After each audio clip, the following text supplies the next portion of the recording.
Now that we have learnt some fundamentals about wind, including speed, direction, units and coding, let's examine some specific winds and the forces involved. The first of these is the geostrophic wind. As with most concepts and theories, a combination of assumptions and facts govern the understanding of this phenomenon. These help us to simplify the complexity of reality and help model what is actually happening to winds. Firstly, we will explain and list the facts we know about the geostrophic wind and expand on each one as mentioned. The geostrophic wind is composed of two forces. These forces must be in balance and work opposite to each other. What are these forces, though? The first of these is the pressure gradient force, or PGF. Looking at the diagram, we can see this is the force that acts from a high to a low pressure. How can we judge the strength of this force from a chart? Just like contours on a map showing us terrain gradient, isobars tell us the pressure gradient.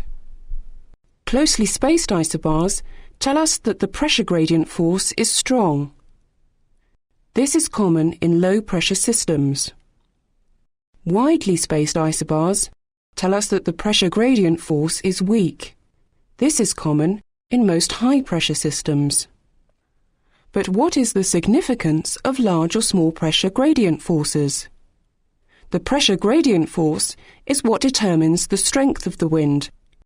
If the pressure gradient force is very large, then there will be a rapid movement of air and the resulting winds will be very strong.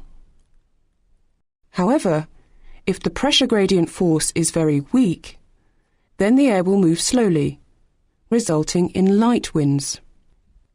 In summary then, closely spaced isobars show large pressure gradient forces and therefore strong winds. This is typical in most low-pressure systems. Widely spaced isobars show weak pressure gradient forces and therefore light winds. This is typical in most high-pressure systems.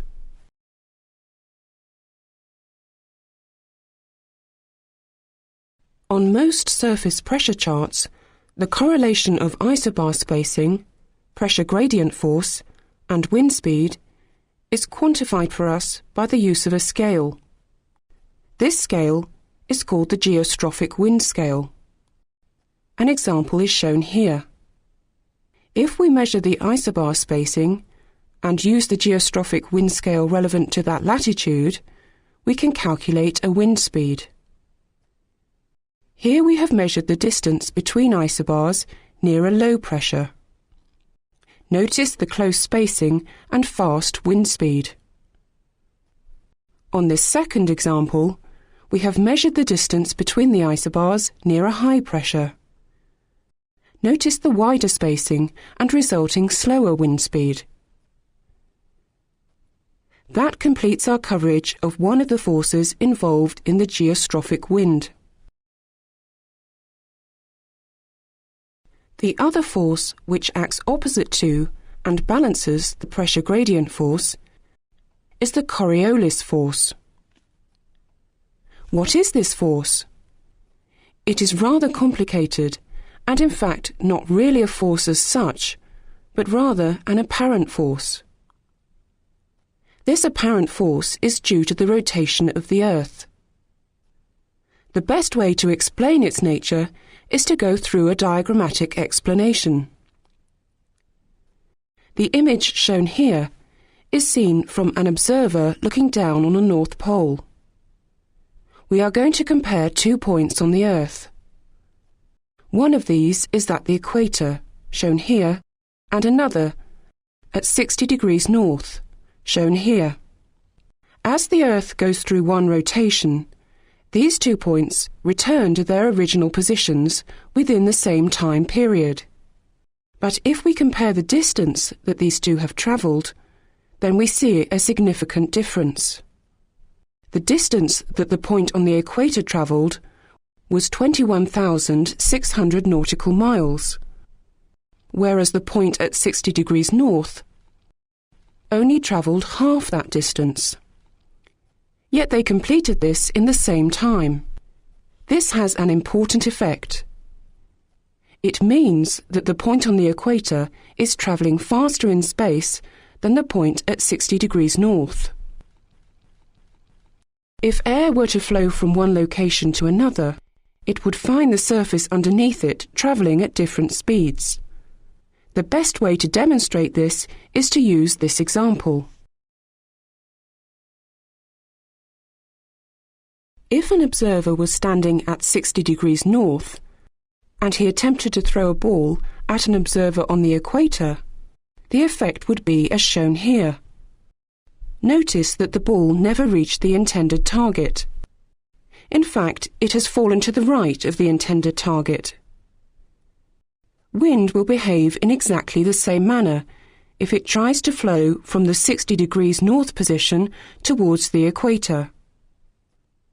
We can therefore suggest that due to the rotation of the Earth, the wind has been deflected to the right as it has travelled along the surface. In the northern hemisphere, we can say that the Coriolis force acts at 90 degrees to the right of the wind.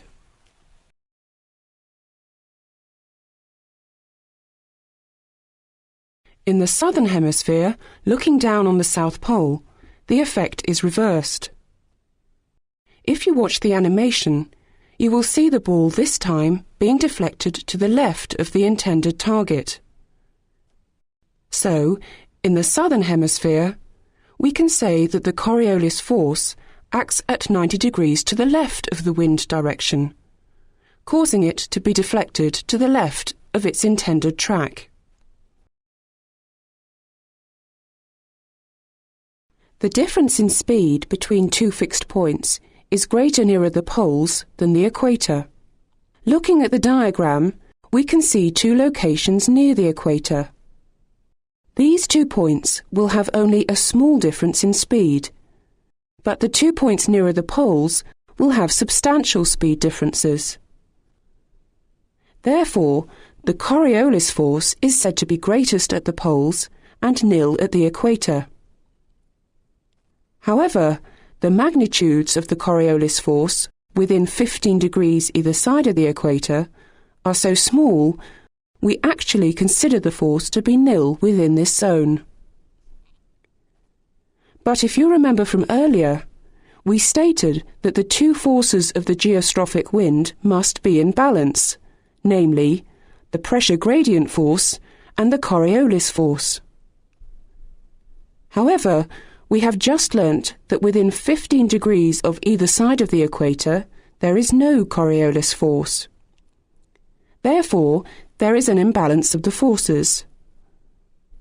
This prevents us from calling any wind within 15 degrees of the equator a geostrophic wind. Consequently, we must theorize another wind, which recognizes the fact that there is no Coriolis force within this latitude band.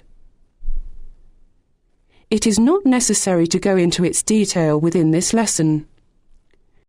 It is sufficient to say that all winds within 15 degrees of the equator are called antitriptic winds.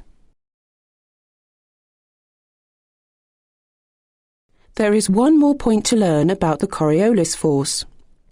The condition that creates the Coriolis force, that is, the rotation of the Earth, is always present.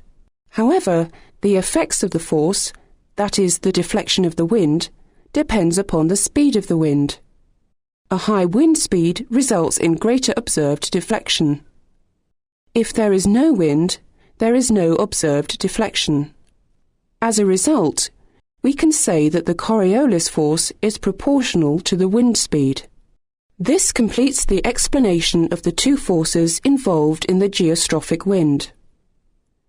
But there are other points about the geostrophic wind which need to be considered.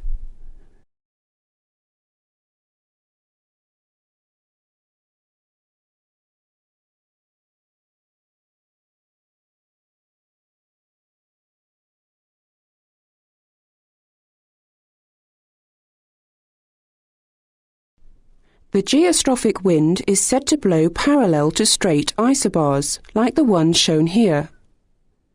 We will understand why this is so later on. But why do the isobars have to be straight? The reason is quite simple. If we have curved isobars, then another force is introduced, namely centrifugal force. You may have experienced it yourself when driving quickly round a sharp bend. You feel the sensation of being thrown outwards. This is a centrifugal force acting. So the moment we have curved isobars, the wind is no longer described as being geostrophic, because now there are three forces. In fact, it becomes what we call the gradient wind. We will discuss this wind later on, but for now, let us continue with the geostrophic wind.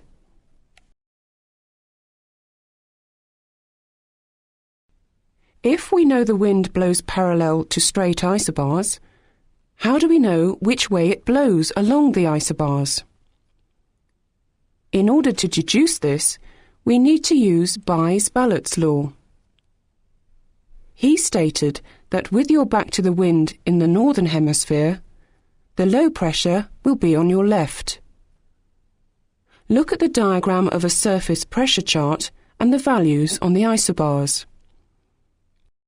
You will see that a low pressure must be to the west of the diagram, so pressure is decreasing in that direction. Therefore, using Bayes-Ballott's law, the wind must be blowing from the south to the north. That is, a southerly wind. In the southern hemisphere, the law is applied differently. This time, with your back to the wind, the low pressure is to your right. So, in this example, the wind will be blowing from the north to the south, a northerly wind. So to confirm the direction of the geostrophic wind, you must remember how Bayes-Ballott's law applies to both hemispheres.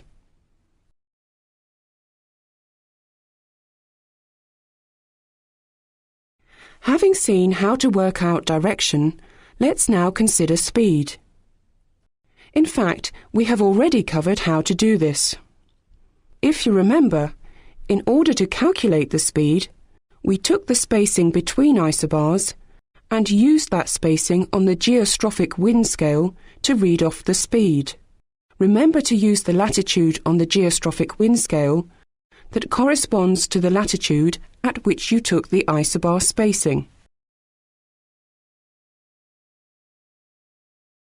We have now learnt how to calculate the direction and speed of the geostrophic wind. But what we also need to know is at what height it blows. If you remember from the lesson on turbulence, there was a layer of air moving close to the surface that was disturbed and slowed due to the friction of the surface. This layer is called the friction layer. The reduction in speed within this layer is due to surface friction, and not to any reduction in the pressure gradient force. But a reduced wind speed causes a reduced Coriolis force. The two forces of the geostrophic wind are not in balance anymore. Therefore, the geostrophic wind will only be found above the friction layer, or above the friction level. If you remember, the height of the friction level changes, depending on the time of day and the nature of the surface. Generally, though, we can consider the friction layer to extend up to about 2,000 or 3,000 feet. It is above this that the geostrophic wind blows when we have straight and parallel isobars.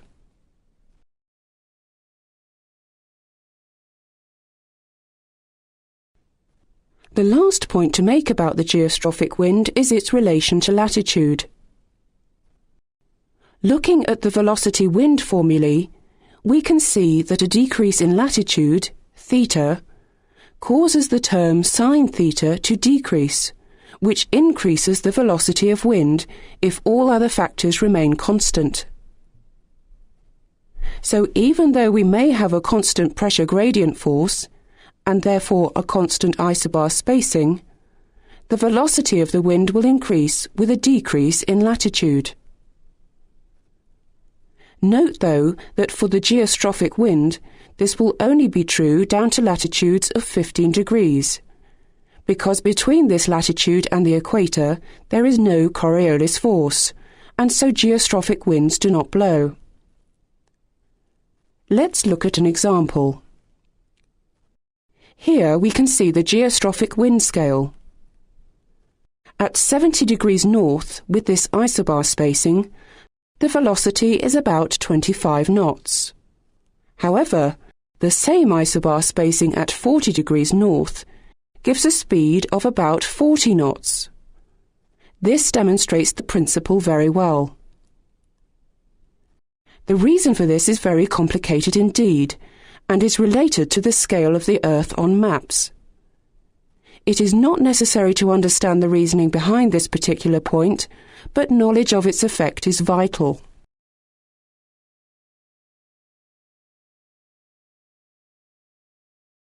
Having considered all the essential facts about the geostrophic wind and its relevant forces, let's now bring all these concepts and ideas together to understand why the geostrophic wind blows parallel to the isobars.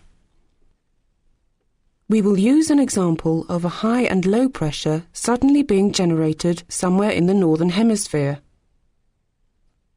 What is immediately apparent is the pull by the pressure gradient force on air, moving it towards the low.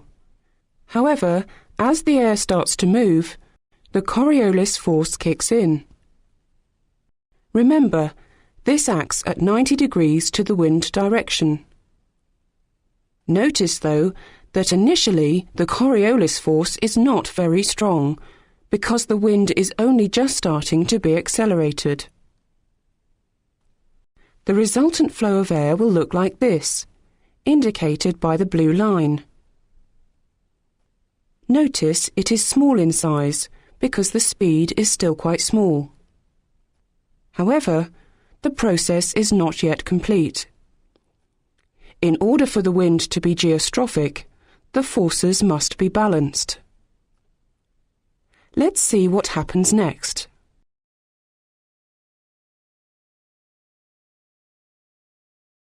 In the next step, we still have pressure gradient force pulling towards the low pressure. But because the speed is increasing, the Coriolis force is a little stronger, and again acting at 90 degrees to the wind direction. The resultant wind in blue is now shown. Slowly, you'll be able to see what happens. Again, if we take another step, we have the pressure gradient force pulling the air towards the low, and since the acceleration of wind is continuing, the Coriolis force will be greater, and acting at 90 degrees to the right of the direction. Now we have the final step. The pressure gradient force is acting towards the low, the Coriolis force is acting in the opposite direction and in balance to it, with the resultant wind now blowing parallel to the isobars, with the low pressure to the left, just as discussed. This is how the geostrophic wind is generated, and ties in all the facts we have learnt so far.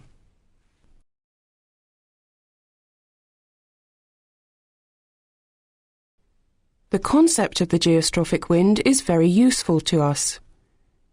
It can act as a benchmark to help understand other effects. Let's use the last step from the previous scene to understand what happens to wind within the friction layer. In other words, the surface winds. Looking at the image on the left, which shows the northern hemisphere, we can see the two forces opposing each other and in balance, with the Coriolis force acting at 90 degrees to the right. The geostrophic wind is the blue line pointing straight up. The image on the right is the geostrophic wind in the southern hemisphere. Notice the Coriolis force acting at 90 degrees to the left of the geostrophic wind. What we need to consider is what happens within the friction layer.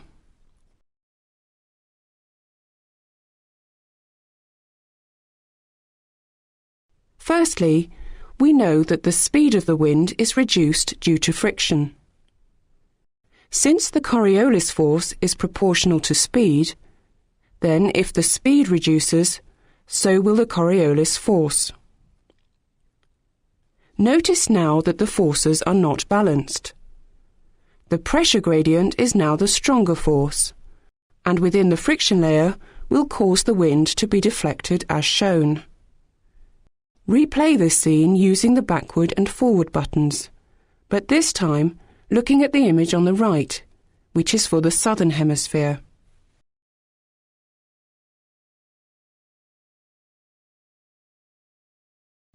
Looking at the southern hemisphere image, we can see how the surface wind blows in relation to the geostrophic wind. It is said that in the southern hemisphere, the surface wind is veered and decreased from the geostrophic wind. Look at the image on the left for the northern hemisphere. Here, the surface wind is backed and decreased with respect to the geostrophic wind. These are fundamental diagrams to remember. When using the diagrams, it is important to understand what is happening to speed and direction at the surface through to the friction level, where we find the geostrophic wind.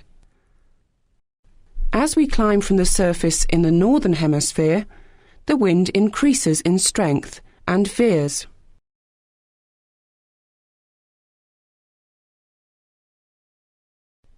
It was only frictional interference that caused the surface winds to be different from the geostrophic. Therefore, it follows that different amounts of surface friction will cause different changes in the surface wind speed and direction. What we will look at now is how the nature of the surface, either rough or smooth, affects the speed and direction of the surface wind when compared to the geostrophic. The examples shown here are from the northern hemisphere. The image on the left will be used to understand surface winds over a rough surface, like a land mass. The image on the right will be used to understand surface winds over a smooth surface, like the sea.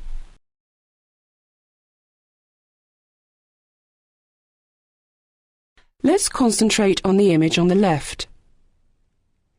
If the surface is very rough, then we would expect the surface wind to be much slower than normal. This means that the Coriolis force would be much smaller than normal.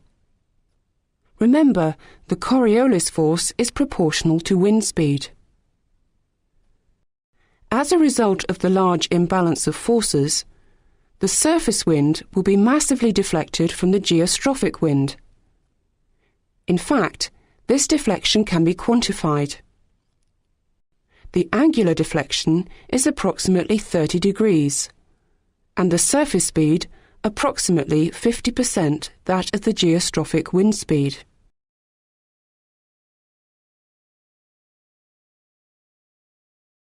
Looking at the diagram on the right for a smooth surface, we would expect less friction and less of a reduction in the surface wind speed.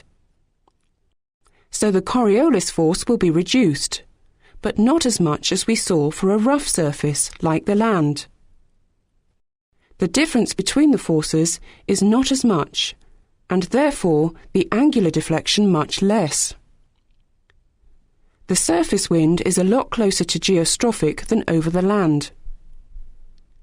The angular change we see is a lot less than over land, only 10 degrees difference. The surface speed will be higher than over the rough surface. This time, the speed is approximately 70% of the geostrophic, as opposed to 50% over land. To observe analogous situations in the southern hemisphere, Just click on the button to see the change.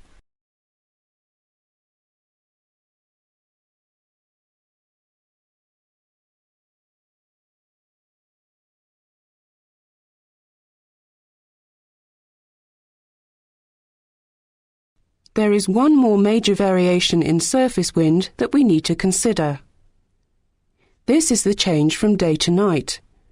In other words, the diurnal variation of the surface winds. Let's look at the situation during the day. In the diagram shown here, we can see thermal heating is causing more mixing and turbulence.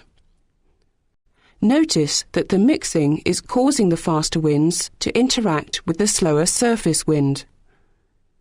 This will cause the surface wind to be stronger and gustier than usual. This effect is maximised at about 1500 hours, when we have maximum surface temperatures. So at approximately 1500 hours, we would expect the fastest and gustiest surface winds. The situation at night is very different. At night there are no thermal currents, and therefore little mixing when compared to the daytime. Therefore, the surface wind speed remains low, since there is little interaction with the faster winds above. This effect will be most apparent when the Earth's surface is at its coldest, which is just after sunrise, approximately 0600 hours.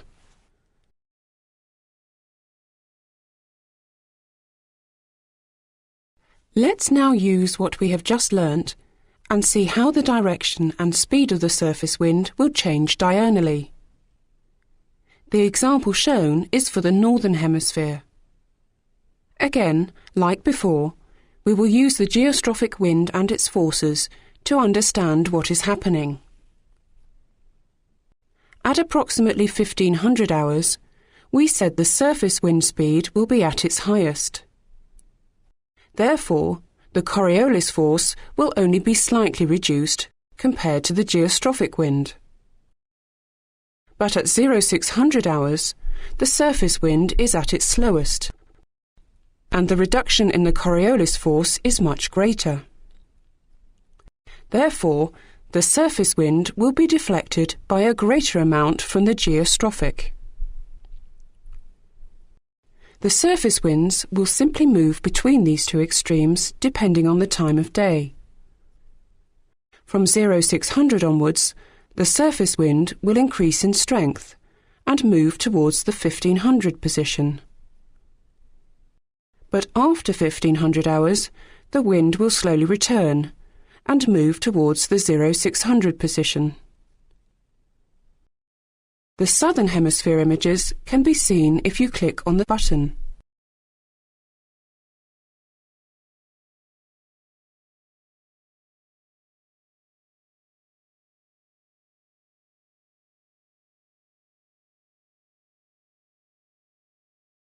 This completes the theoretical analysis of the surface wind and geostrophic wind. Remember, we considered the geostrophic wind and its forces in order to better understand what is happening at the surface.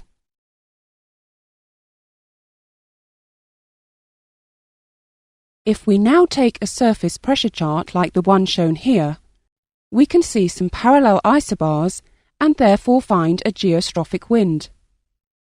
Remember, the direction is found by using Bayes-Ballott's law.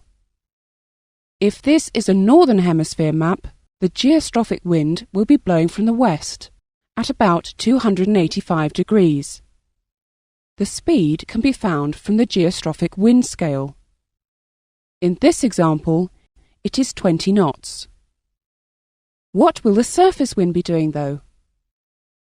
If this location were from the sea surface, we would have to remember what direction the surface wind was in relation to the geostrophic wind.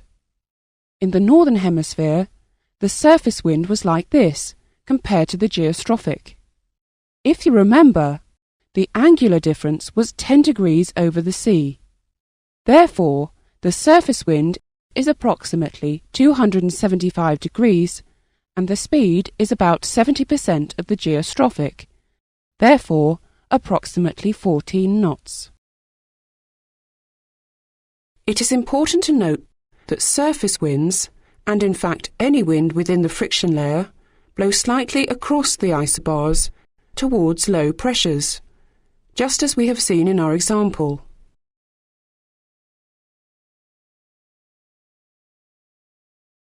The next significant wind we will look at is the gradient wind.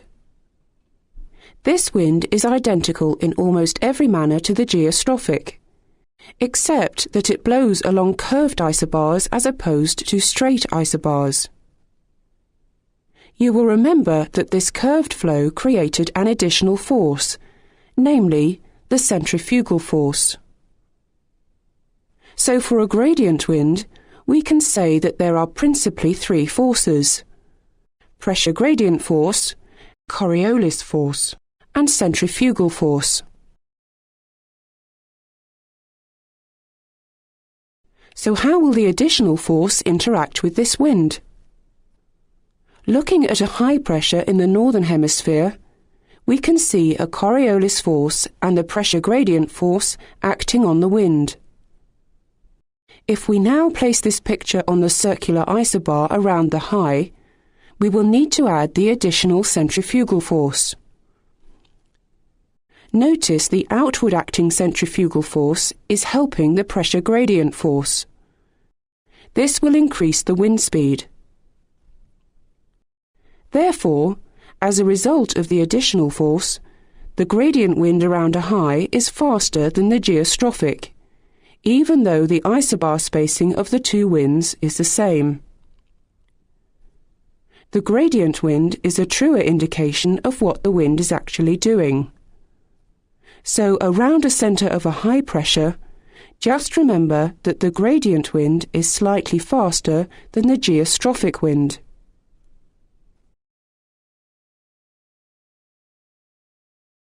Let's look at the gradient wind around a low pressure system. If we add the centrifugal force, notice that this time it opposes the pressure gradient force. This will reduce the wind speed. Therefore, as a result of the additional force, the gradient wind around a low is slower than the geostrophic, even though the isobar spacing of the two winds is the same. So, around a low pressure, just remember that the gradient wind is slightly slower than the geostrophic wind.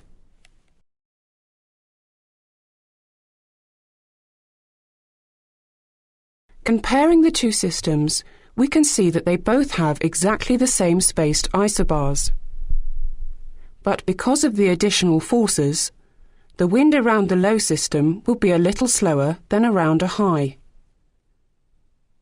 In the real atmosphere, though, it is seldom the case that the two systems will have identically spaced isobars.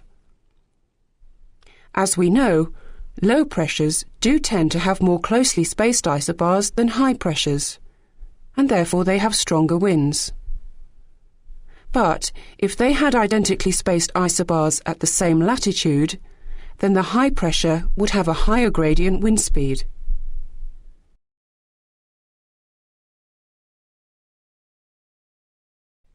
The winds we have discussed so far are fundamental and require a considerable time to understand. The rest of this lesson deals with more localized winds, which are easier to understand and remember. The first of these are land and sea breezes.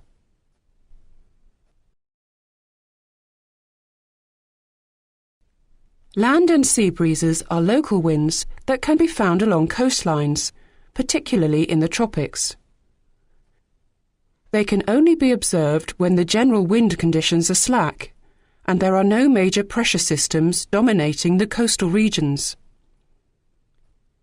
The diagram shows a cross-section of the land and sea along a coast during the day.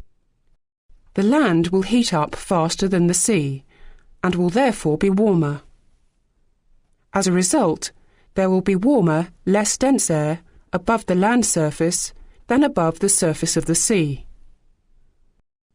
This will cause a localized reduction in pressure, and air will start to be drawn in from over the sea. This air will be heated and start to rise. This airflow from the sea to the land is known as the sea breeze, and its strength will be maximum at about 1500 hours. In fact, this localized flow of air creates a circulation pattern up to approximately 1,000 feet, as shown. A good indication of land to a pilot lost at sea during the day is to look for cloud developments over the coastline as shown.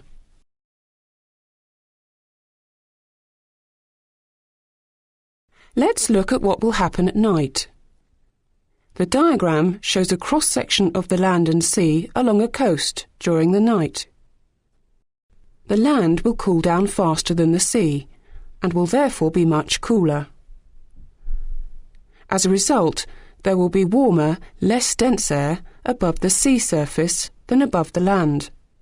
This will cause a localized reduction in pressure, and air will start to be drawn in from over the land towards the sea. This air will be heated and start to rise. This airflow from the land to the sea is known as a land breeze, and its strength will be maximum just after sunrise, where we have the minimum land surface temperatures. Again, this flow of air creates a circulation pattern up to approximately 1,000 feet. The land and sea breezes are relatively small scale and change diurnally. However, this effect of the land and sea temperature variation can be seen over continental coastlines between winter and summer. These winds are collectively known as monsoons. Shown here is a landmass in winter.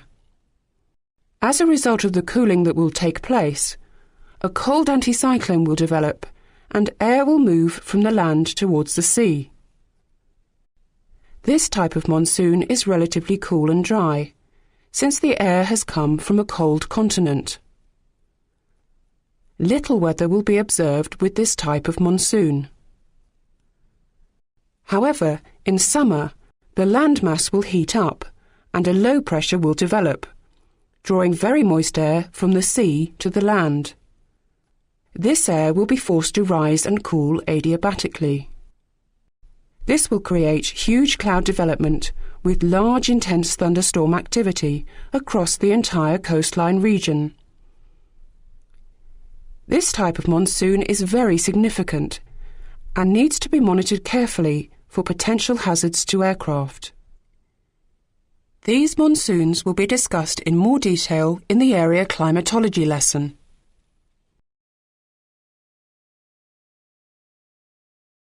There are two other types of localized winds. Again, these can only be observed when the general wind conditions are slack, and there are no major pressure systems dominating the region. They are called anabatic and katabatic winds. Looking at the diagram, we have a sloping terrain either side of a valley. During the day, the land will warm, and in turn warm the air adjacent to the surface. This air will be less dense and start to flow up the valley sides. These valley winds are called anabatic winds. Sometimes clouds on the top of the ridges are signs that these winds are present. Always treat mountain ridges with extra caution, regardless of the clouds that may or may not be present.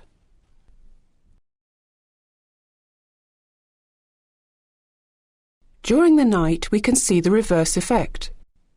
The slope surface will cool faster than the air in the valley, and the overlying air will become heavier and denser. As a result, it will sink down the sloping terrain and collect in the valley bottom below. This wind is called a katabatic wind. Throughout the night, cold air will continue to collect in the valley, and the dew point may eventually be reached. This can lead to the formation of valley fog.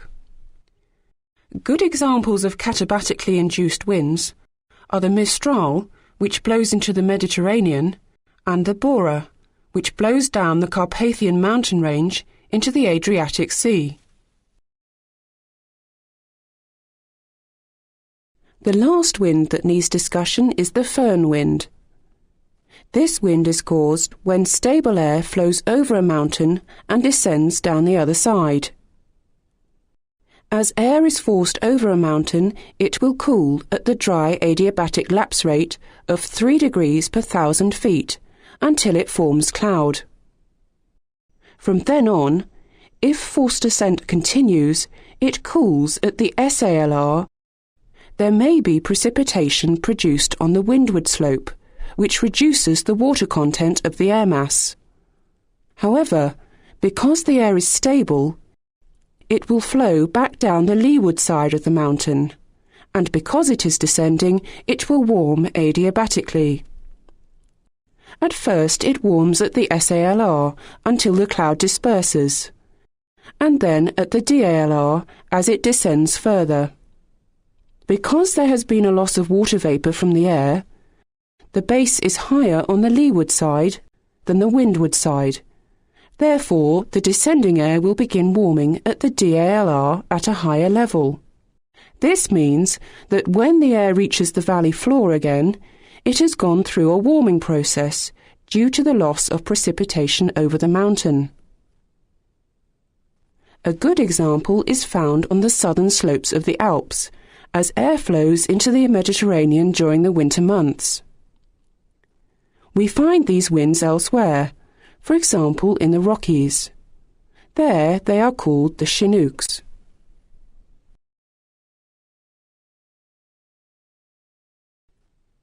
This completes the lesson on low-level winds. Ensure you know the difference between the geostrophic and gradient wind, especially how the forces interact and change. Surface winds are always best understood when comparing them to the geostrophic, so be sure to remember how the two types of wind differ in direction and speed.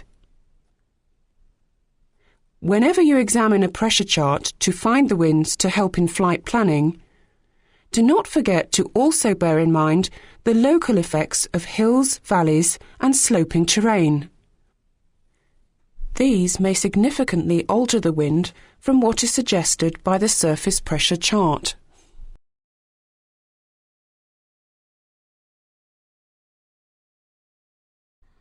In this lesson, we'll examine upper winds. In particular, we'll see how they are generated, the factors that control their velocity, and also how we can identify the bands of very fast upper winds, which we call jet streams. With an understanding of upper winds and jet streams, we can better prepare for our flying. But more importantly, we'll be able to recognize and avoid potentially dangerous conditions. Looking at the formula for the velocity of a wind, we can see an important relationship.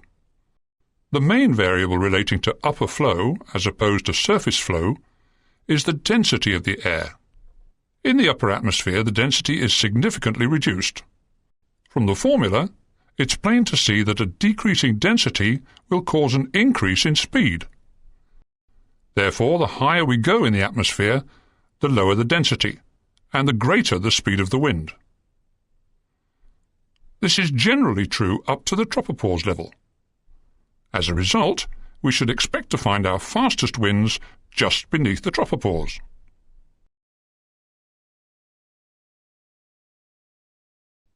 The angular velocity of rotation of the Earth and the latitude components of the formula are almost constant with altitude and will be ignored within this lesson. The other main element of the formula is the pressure gradient force. As with surface winds, the greater the pressure gradient force, the greater the speed of the wind. We've seen in earlier lessons what factors control surface pressure. But what is it that controls upper air pressures, and therefore upper air pressure gradient forces? More importantly, why do we have varying pressures in the upper atmosphere? There is a simple explanation: the varying temperature between different air masses.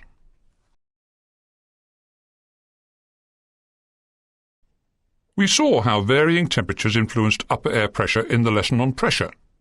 However, let's just recap the fundamental points. Cold air, as we know, is denser and thus heavier than warm air. It tends to increase the pressure lapse rate. In other words, it causes pressure to fall more quickly with altitude. As a result, at any given altitude in a cold air mass, the pressure would be lower than at the same altitude in warm air. These two diagrams demonstrate the principle very well. Notice that at 30,000 feet, the pressure is lower above the cold air than at 30,000 feet above the warm air. Now we have a pressure variation at 30,000 feet, just like we had pressure variations on the surface.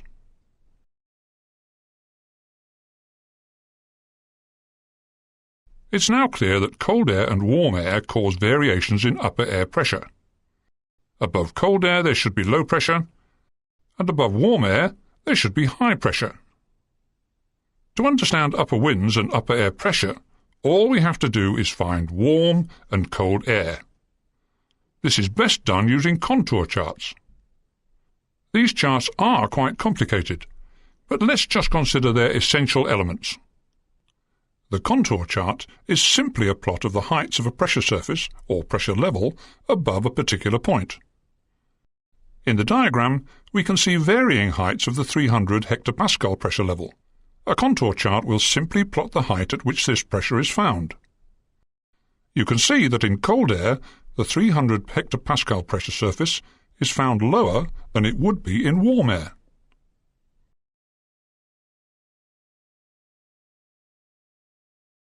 If we now look at a very basic contour chart, we can identify areas where the 300 hectopascal level is lower than elsewhere.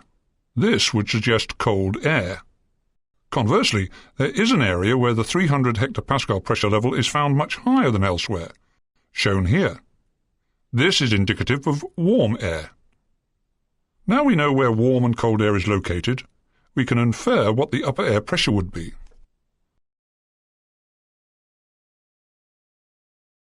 Earlier we said that above cold air we would expect a low pressure, and above warm air a higher pressure. This means that wherever we find low-value contours, we know this will be due to cold air, and we'll therefore expect a low pressure in the upper atmosphere. Alternatively, wherever we find high-value contours, we'll know this will be due to warm air, and therefore we'll expect a high pressure in the upper atmosphere. Think of a surface pressure chart and how the winds blow in relation to the isobars around lows and highs. Let's now examine this chart in relation to upper wind direction and speed. We already know that the pressure gradient force acts from an area of high pressure to an area of low pressure, as shown. As a result, the air will want to flow towards the lower pressure. But as we've learnt, the moment air moves, the geostrophic force, or Coriolis force, acts on the airflow. In the northern hemisphere, this force acts 90 degrees to the right of the wind direction, and as a result, the air flows parallel to the contours, as shown here. This leads to an adaptation of Bayes-Ballott's law, but this time modified for temperature.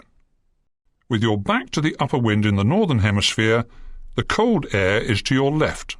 This is because the cold air creates a low pressure in the upper atmosphere.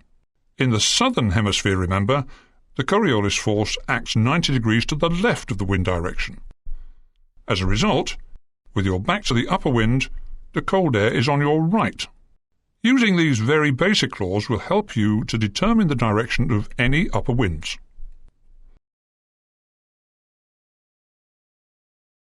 Let's look at a broad view of the Earth and analyse where we find warm and cold air. Generally, we can say that equatorial regions are warmer than polar regions. Using Bayes-Ballott's law for the upper atmosphere in the northern hemisphere, we can see that the general upper wind will be westerly. With your back to the upper wind, the cold air at the North Pole is to the left. Looking at the southern hemisphere again, we can see the general upper wind pattern is also westerly. With your back to the upper wind, the cold air at the South Pole is now on your right. The speed of these upper winds in either hemisphere increases slightly with latitude, from approximately 20 knots at about 20 degrees latitude to about 40 knots at 60 degrees latitude. However, notice an area near the equator where the general upper wind pattern is easterly. Do these winds obey the laws we've learnt? They do. But to understand why, let's examine them in a little more detail. Here we have a diagram concentrating on the area just above the equator, up to 20 degrees latitude. We learnt from the lesson on temperature that in June and July, which is the Northern Hemisphere summer, the area at approximately 23.5 degrees north is receiving greater amounts of solar radiation than the equator. This would mean that the equator is relatively cooler than 23.5 degrees north. If the law in the Northern Hemisphere says that with your back to the upper wind the cold air must be to the left, then the upper wind must be easterly.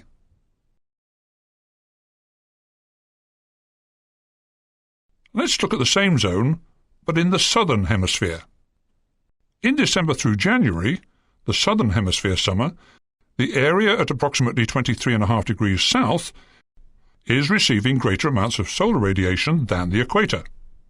This would mean that the equator at this time is relatively cooler than 23.5 degrees south. If the law in the Southern Hemisphere says that with your back to the upper wind the cold air must be to your right, then the upper wind must be easterly. Remember, though, that these easterlies would only be apparent in their respective hemispheres' summer.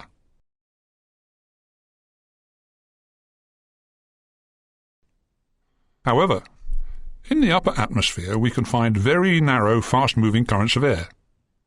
If the upper winds exceed 60 knots, then these winds are called jet streams.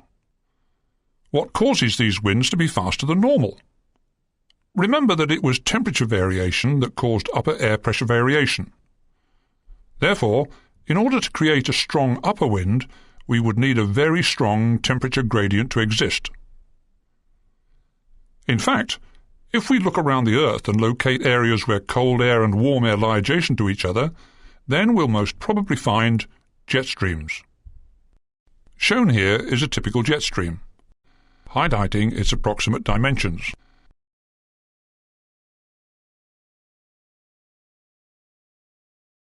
Shown here is an upper air spot wind and temperature chart for flight level 340, approximately 34,000 feet above mean sea level. We can decode the wind speed and direction in the same way we did for the surface winds. The thick black triangles represent 50 knots, the thin black lines 10 knots, and the half-length black lines only 5 knots. Remember that a jet stream has a wind speed in excess of 60 knots. Let's see if we can identify a possible jet stream by highlighting all those locations which show a speed in excess of 60 knots. As you can see, the shape and size of the jet stream is slowly becoming apparent.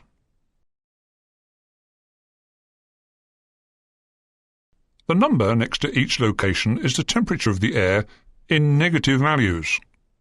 If this map is for the Northern Hemisphere, then we should be able to see a stark temperature difference either side of the jet, with the colder of the air masses being on the left. These charts are primarily used for something else, though, namely flight planning. Looking at the diagram, we can show a route from London to Lisbon. We can use the spot wind values adjacent to the track line to calculate an average wind component. This data can then be used to calculate flight times and trip fuel.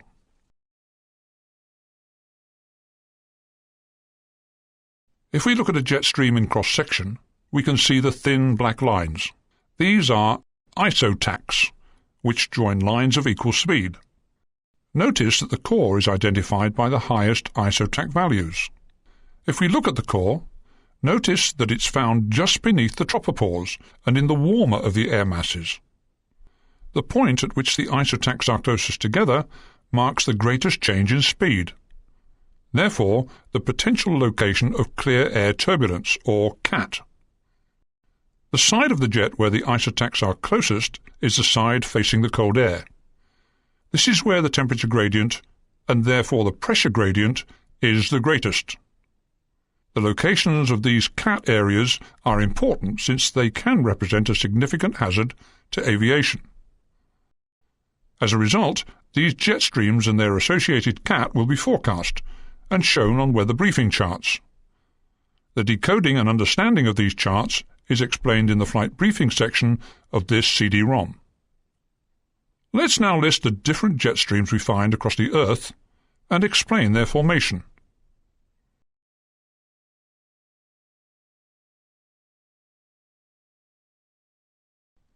The first of these jet streams is called the subtropical jet. We know it's created by massive temperature differences, but what is the cause of this temperature difference? If you remember from earlier lessons, we identified large global circulations of air. The heat generated near the equator starts the first two air circulation cells. These are called the Hadley cells. The next two cells circulating either side of the Hadley cells are called the Ferrel cells. These cells have much cooler air circulation since they are at higher latitudes. Lastly, the cells circulating nearest the poles are the coldest and are called the polar cells. Remember, we need a large temperature difference for a jet to form. If you look here and here, between the Ferrel and Hadley cells, there is a junction of warm and cold air. This is where the subtropical jet streams are found. Notice that the subtropical jets are westerly. Looking at the one in the northern hemisphere, you can see that with your back to the wind, the cold air is to the left.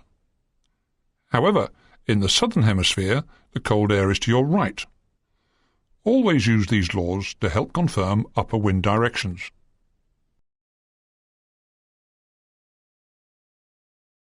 There's more to understand about these particular jet streams, though.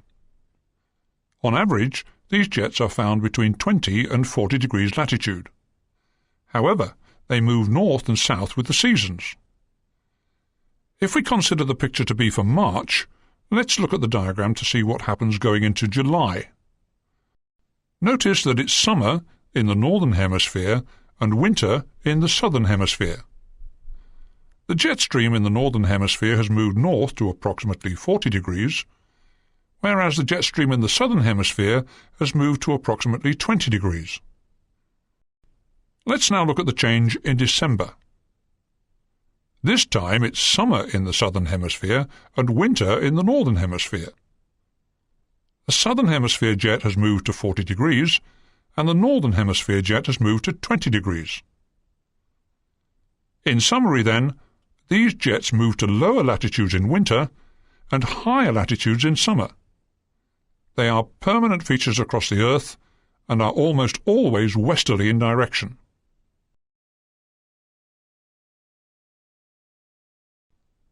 The subtropical jet streams are generally found at approximately 40,000 feet, roughly the 200 hectopascal level, but this will vary as the jets move north and south. Generally, though, we can say that they will be lower in winter and higher in summer.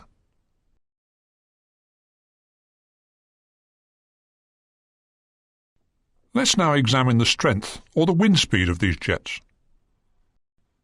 Their average speed is approximately 80 to 150 knots, but this changes from season and location. In summer, the relative temperature difference between the equatorial air and temperate air is small, but in winter the temperature difference is much more pronounced. If you remember, the greater the temperature differences, the greater the speed of the upper wind. So in general, the speed of these jets gets faster in winter and slower in summer. The location also plays an important part. Have a look at the diagram. We have a picture of Southeast Asia in the winter. The subtropical jet stream in the northern hemisphere has moved down to 20 degrees north. However, the Asian landmass, and in particular the Tibetan Plateau, has become very cold indeed. This increases the temperature difference even more, and on occasion the subtropical jet stream has been recorded at speeds of up to 400 knots. This is a rare situation, but it can happen. The subtropical jet needs to be closely watched in this area in winter.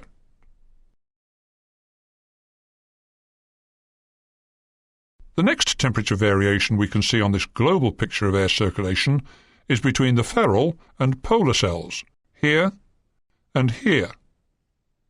The surface feature between these two cells is the polar front, which in fact separates the cold polar maritime air and the warm tropical maritime air. We can see these two air masses converging and rising at the junction between the two cells. To find the direction, just use the laws we've already studied. In the northern hemisphere with your back to the wind, the cold polar maritime air will be on the left. Therefore the polar front jet will run approximately westerly. In the southern hemisphere, the law says that with your back to the wind, the cold air is to the right. The polar front jet stream here will also be westerly.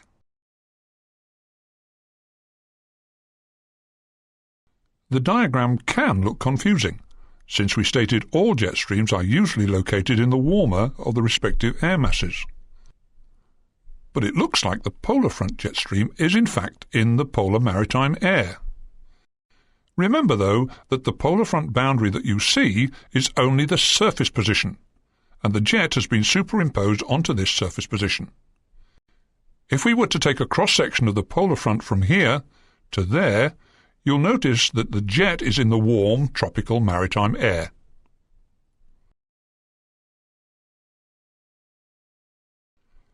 Looking back to the global picture, we can see that the jet is very sinuous. In reality, it is very disjointed and broken. However, its general area is said to be between 45 to 65 degrees north and south. In a similar manner to the subtropical jet stream, this jet stream will move north and south with the seasons, generally moving to 30 to 40 degrees in the winter and 50 to 60 degrees in summer. In the southern hemisphere, the movement is moderated by the sea, since there is very little land to disturb the temperature and wind patterns.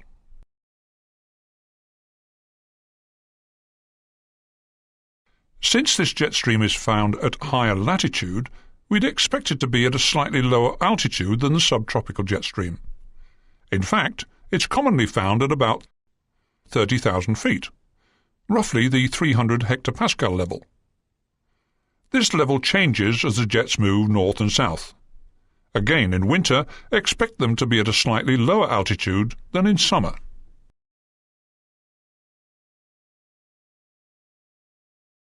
The average speeds are less than the subtropical jet, only about 80 to 130 knots. But similarly with the subtropical jet, the temperature variation between the polar maritime and tropical air masses are greater in winter, and as a result the jet will be faster and stronger, sometimes up to 200 knots or more.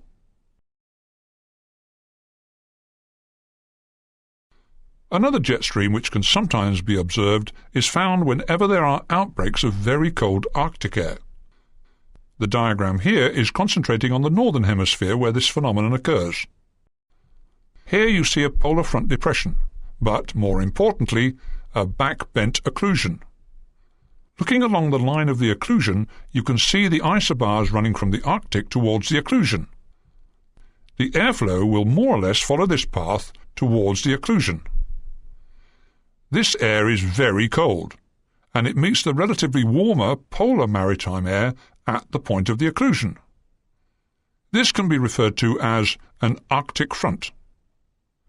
In other words, a frontal boundary separating very cold Arctic air and warmer polar air. There can be enough of a temperature difference along this front to create a jet stream. This jet stream is called the Arctic front jet.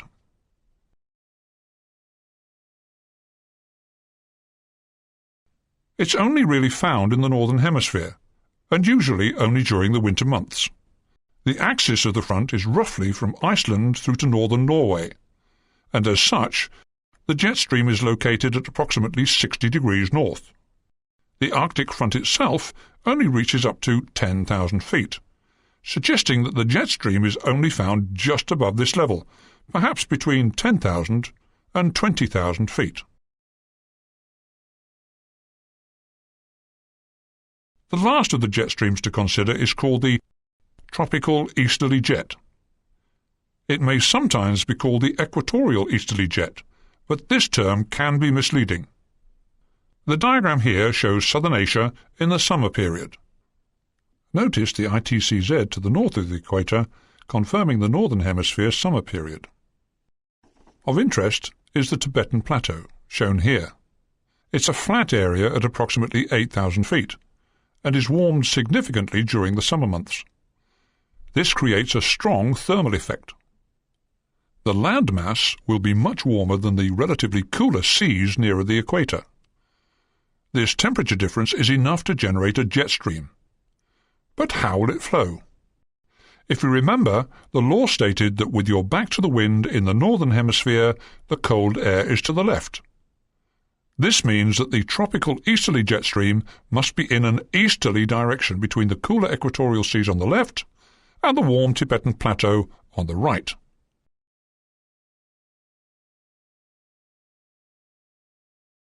Please note, the tropical easterly jet only occurs in this location, and from June through to August, which are the summer months in the northern hemisphere.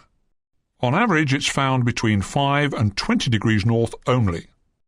Tropical easterly jet speeds are seldom in excess of 100 knots, due to the fairly small temperature difference compared to other jet streams.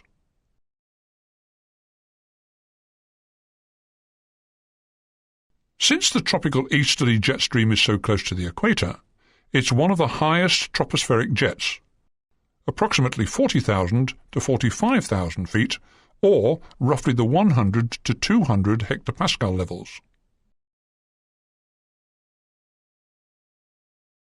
If you remember, at about this time of the year, the subtropical jet was found at about 40 degrees north, keeping the warm air from the Tibetan Plateau to the right and the cooler Siberian air to the left.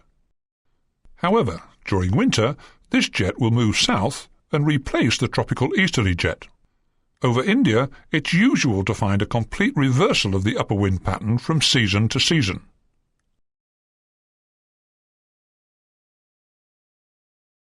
The diagram shown here summarizes the positions of the jet streams across the globe. But be wary. They do wander and can migrate significantly with the seasons.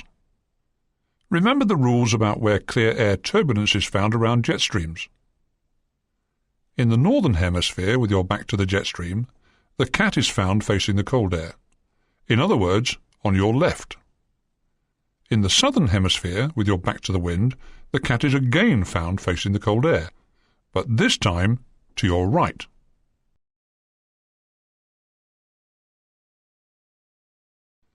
There are charts available to aircrew which are useful to us. The example shown here is an upper air chart for flight level 340. We saw this chart earlier in the lesson, and it helped us locate the position of a jet stream over northern and western Europe. But there are other charts called significant weather charts, which will highlight any jet streams, their levels, speeds, and any clear air turbulence associated. These will be covered in considerable detail in the flight briefing section.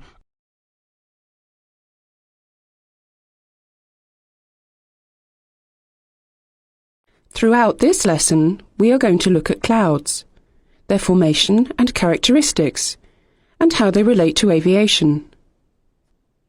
We shall also look at precipitation and how it is produced.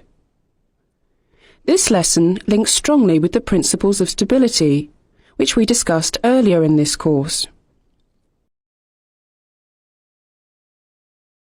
Clouds form the basis of what we call weather, and certainly for aviators, they are significant indicators of what is happening within the atmosphere.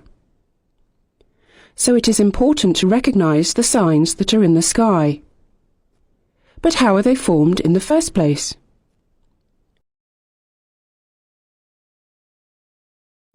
Cloud amount is measured in octas, or eighths of the sky.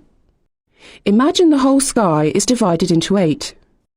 The number of eighths of coverage is given for each cloud layer.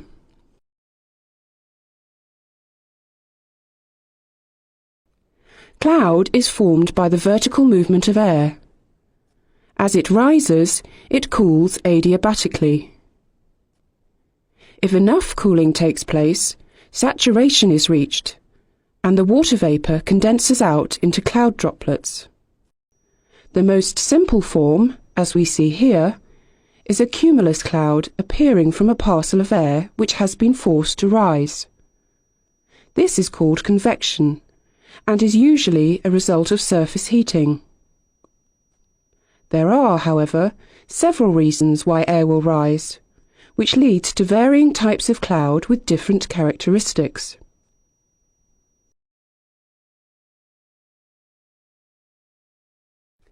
Let us look at the convection process in a bit more detail. Consider a parcel of air forced to rise by surface heating. The parcel will then be warmer than its surroundings, the ELR, and hence buoyant. The parcel of air will therefore start to rise, and since it is unsaturated, the air will cool at the dry adiabatic lapse rate of 3 degrees per 1,000 feet of ascent, or 1 degree per 100 metres. At the same time, the dew point of the parcel of air will cool at a steady rate. Where the two meet, saturation will occur. This is called the condensation level and signifies the base of the convective cloud. Let's consider how different dew points and temperatures at the surface change the cloud base. This diagram shows how this temperature and this dew point of a parcel of air will give this cloud base.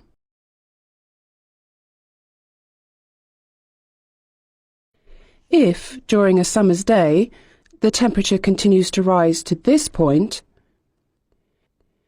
and the dew point falls to this point, then the cloud base will gradually rise to this point.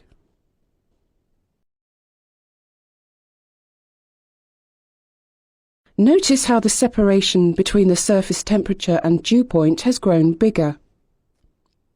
We can see, therefore, that if the separation between surface temperature and dew point is greater,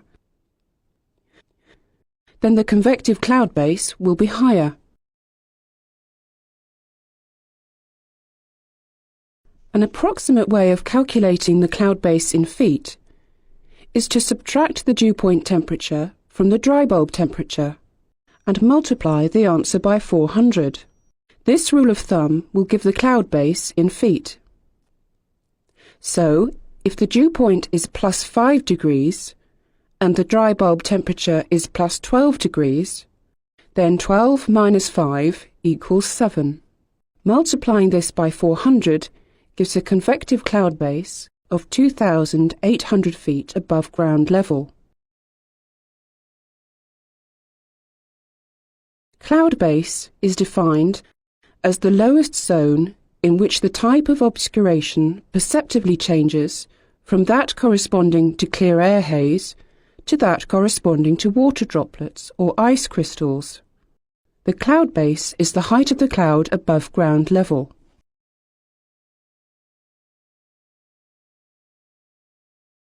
How do we measure cloud base height? Well, there are several ways. The most obvious one is from aircraft reports. Another way is by balloon. A balloon is released which has a known rate of ascent. The time it takes to disappear into cloud is measured, and the height of the cloud can be calculated. Currently, laser cloud base recorders are used at most military or larger civilian aerodromes to measure cloud base heights accurately. These fire a laser beam upwards, which interacts with the cloud it encounters. A proportion of the beam is then reflected back down to ground level, where it is picked up by the receiver. These are known more commonly as ceilometers. At night, we can simply shine a powerful beam of light directly upwards. This gives a spot on the underside of the cloud.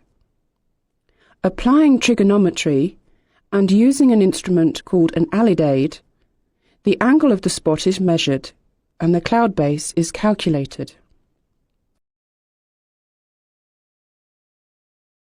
You may have heard the phrase cloud ceiling, as in cavalcade, ceiling and visibility OK. Cloud ceiling is defined as the height above aerodrome level of the lowest layer of cloud of 5 octaves or more.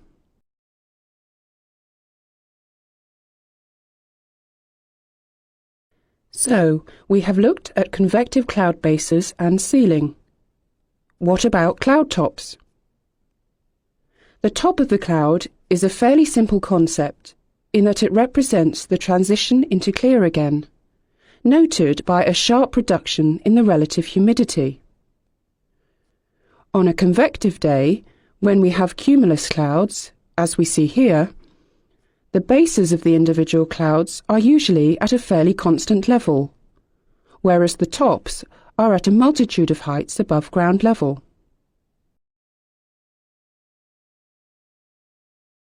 Aircraft observations, radar, and also satellite images can be used to measure the cloud tops, but the more usual way is using a height temperature graph obtained from a radio sonde. On our graph, notice how the cloud stops at the point at which the SALR meets the ELR. This part of the ELR is known as an inversion, because the temperature starts to increase with height. It is at this point that our parcel of air, which was following the SALR, is no longer warmer than its surroundings, the ELR, and therefore will no longer rise.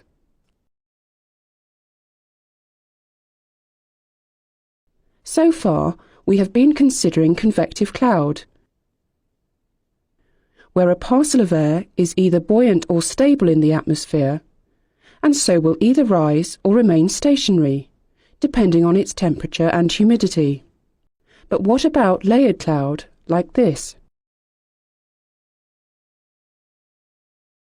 Let's consider our temperature height graph again. If, on our graph, we introduce another line, called the dew point curve, to go with the ELR, or environmental lapse rate, it might look something like this. These two curves together show us how moist the air is, and are typical measurements that are taken by a weather balloon. If they are close together, the atmosphere is very humid.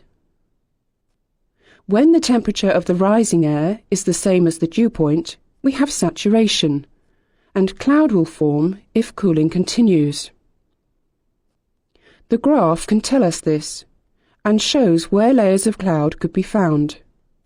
Here, and here, we would expect to find layered cloud, such as stratocumulus or altostratus.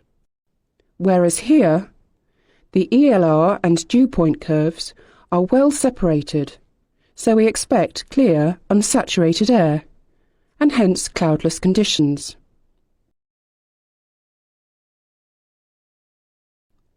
Cloud can be produced by yet another mechanism, turbulent mixing. If, for example, we have very light winds overnight, layers of air with very different humidity properties can develop, but with no cloud. After sunrise, there may be an increase in wind, causing these layers to become well mixed. Putting it simply, when this happens, the moisture contained within the whole layer can become concentrated at the top of the mixing layer, trapped beneath an inversion. The moisture content is enough to produce saturation, and hence a layer of cloud beneath the inversion. The cloud is not turbulent itself, but created from turbulent mixing.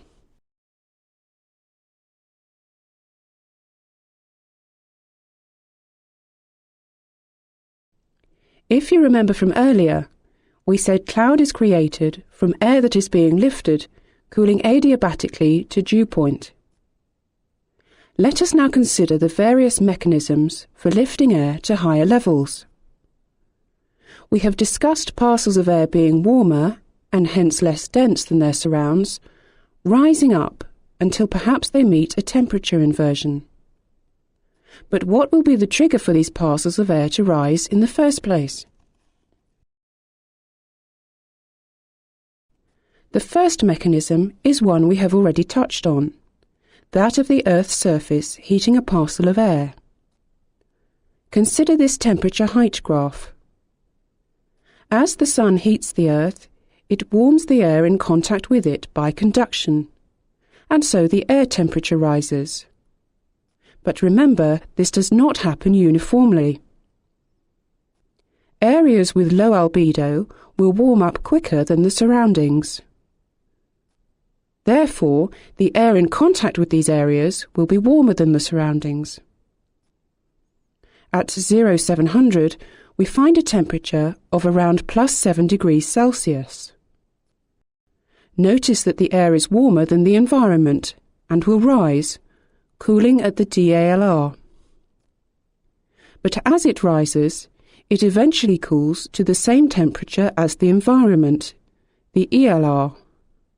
It will no longer continue to rise. However, whilst cooling, it never reached the dew point, and therefore no cloud has developed. At 0800, the temperature has risen to +8 degrees. But again, nothing much happens. The parcel of air will have enough buoyancy to rise up the DALR as far as the ELR, but it still hasn't reached the dew point. Therefore, no cloud will form. However, at 0900, with a temperature of +10 degrees, we can now follow the DALR up to a point where we meet the dew point, coming up from the surface value. Therefore, we are saying that we have lifted and cooled this parcel of air enough to reach saturation and hence form cloud. Notice that convection is a vertical movement of air, which in turn will produce vertically developed clouds. We know, of course, these are cumuliform type. At this point here, the surface temperature rose high enough to cause continued convection, which allowed the air to cool to dew point to create clouds. This critical temperature is called the trigger temperature for convective cloud. Below this temperature, the parcel of air reached the ELR before the dew point.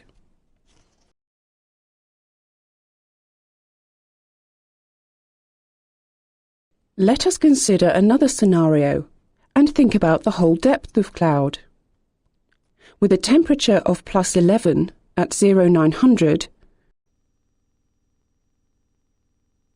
we see air rising that is warmer than the environment, creating a convective cloud of this height and depth. At midday, with a surface temperature of +14 degrees Celsius, we can lift a parcel of air to this height, with this cloud base and top. Finally, at 1500 hours, with a temperature of +17, we get our maximum convection, with maximum temperature and the cloud tops going off the top of the graph.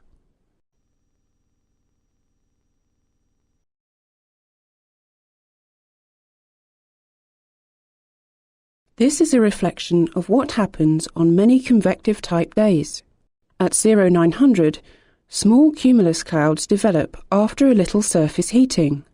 By mid-afternoon, with maximum daytime air temperature, the biggest convective cells develop, with possibly the greatest risk of shower activity.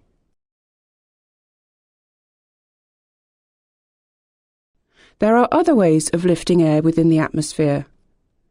Convergence is another that we shall look at now.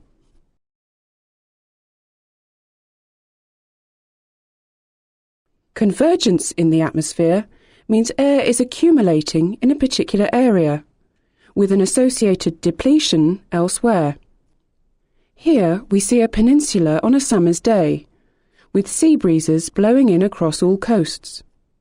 There is an accumulation of air along the spine of the peninsula, and we say there is convergence along this line. Convergence can happen at any level of the atmosphere, but here we are concerned with low-level convergence.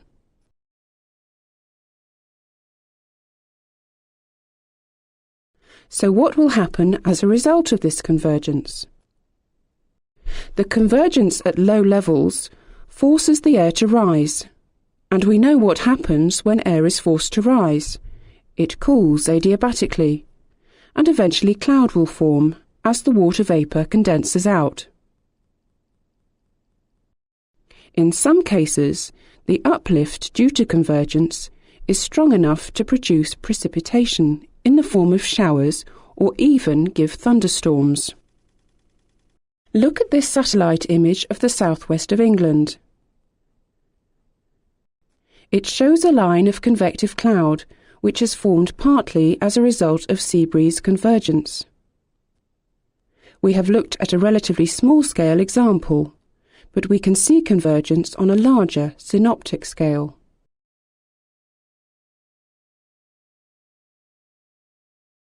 For example, there tends to be an accumulation of air at the centre of an area of low pressure, and also along weather fronts. The convergence of air involved with these types of systems produces more widespread ascent of air, therefore more cloud development and precipitation on a larger scale. Even on fronts, as a result of convergent uplift enhancing convection, we can get cumulonimbus activity.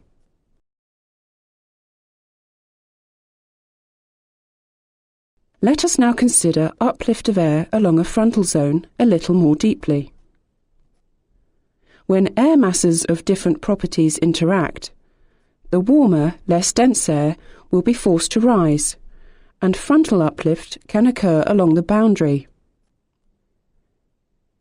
If we take a look at this image again, you can see that there is a massive cloud formed over a large area. This is an occluding frontal system, with much of the cloud you see lying along the cold and occluded fronts. But what causes this amount of cloud to form?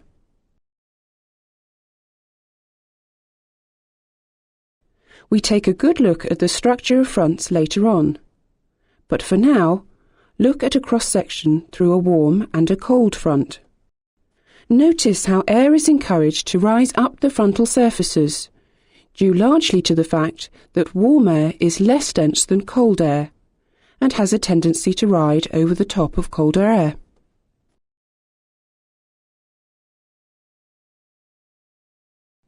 The presence of high ground will also, on many occasions, force the uplift of air and hence the formation of cloud.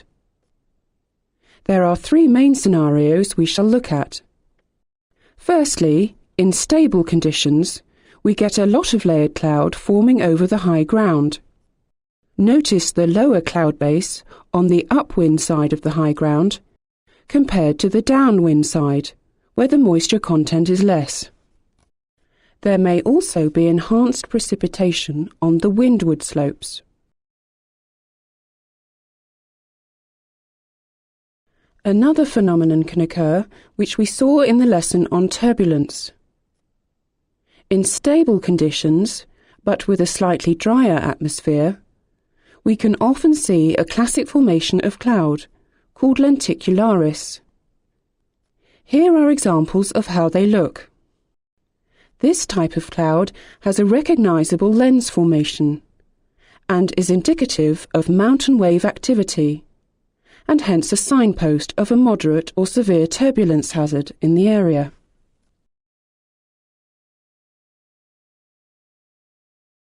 In unstable conditions, high ground will act as an enhancement to the development of larger convective cells.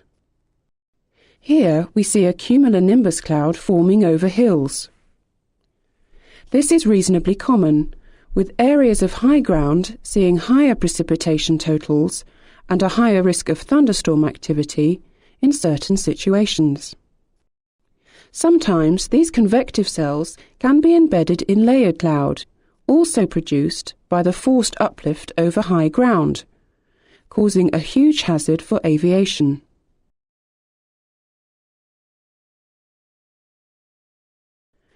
When air crosses over high ground, it often becomes slightly drier and warmer.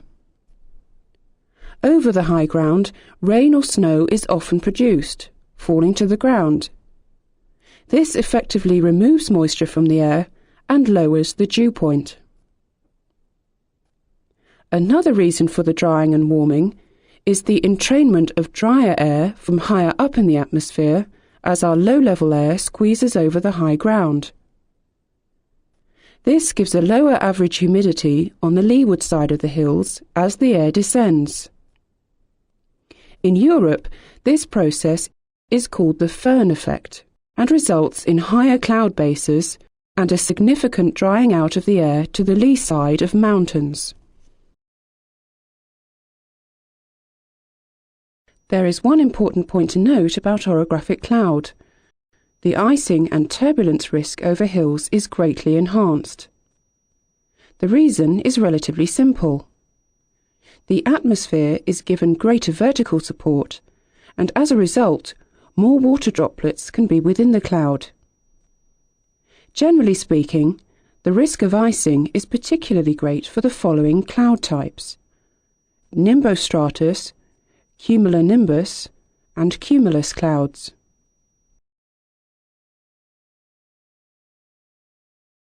We are now going to look at cloud types, their classification, description, and forms. Clouds can be categorized in several ways. One way is to split them into two types, cumuliform and stratiform clouds. This system is based upon how the clouds actually look to the observer. The cumuliform clouds are cumulus, cumulonimbus, altocumulus, altocumulus castellanus, which is a particular form of altocumulus that has a distinct importance, and cirrocumulus.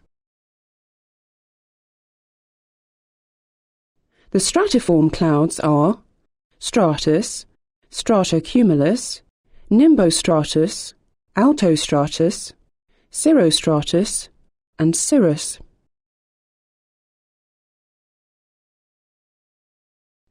Clouds are also defined by the height of their base.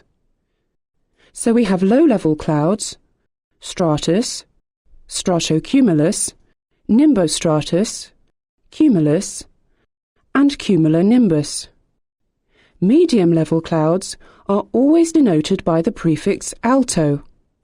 These are altostratus, altocumulus, and altocumulus castellanus. High-level clouds are given the prefix cirro and include cirrostratus, cirrocumulus, and cirrus. Let's learn some more about these cloud types.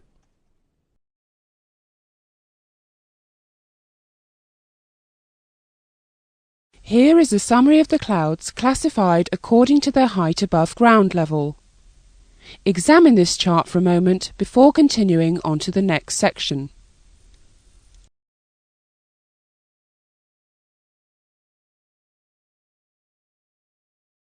Click on a cloud type to find out more about it.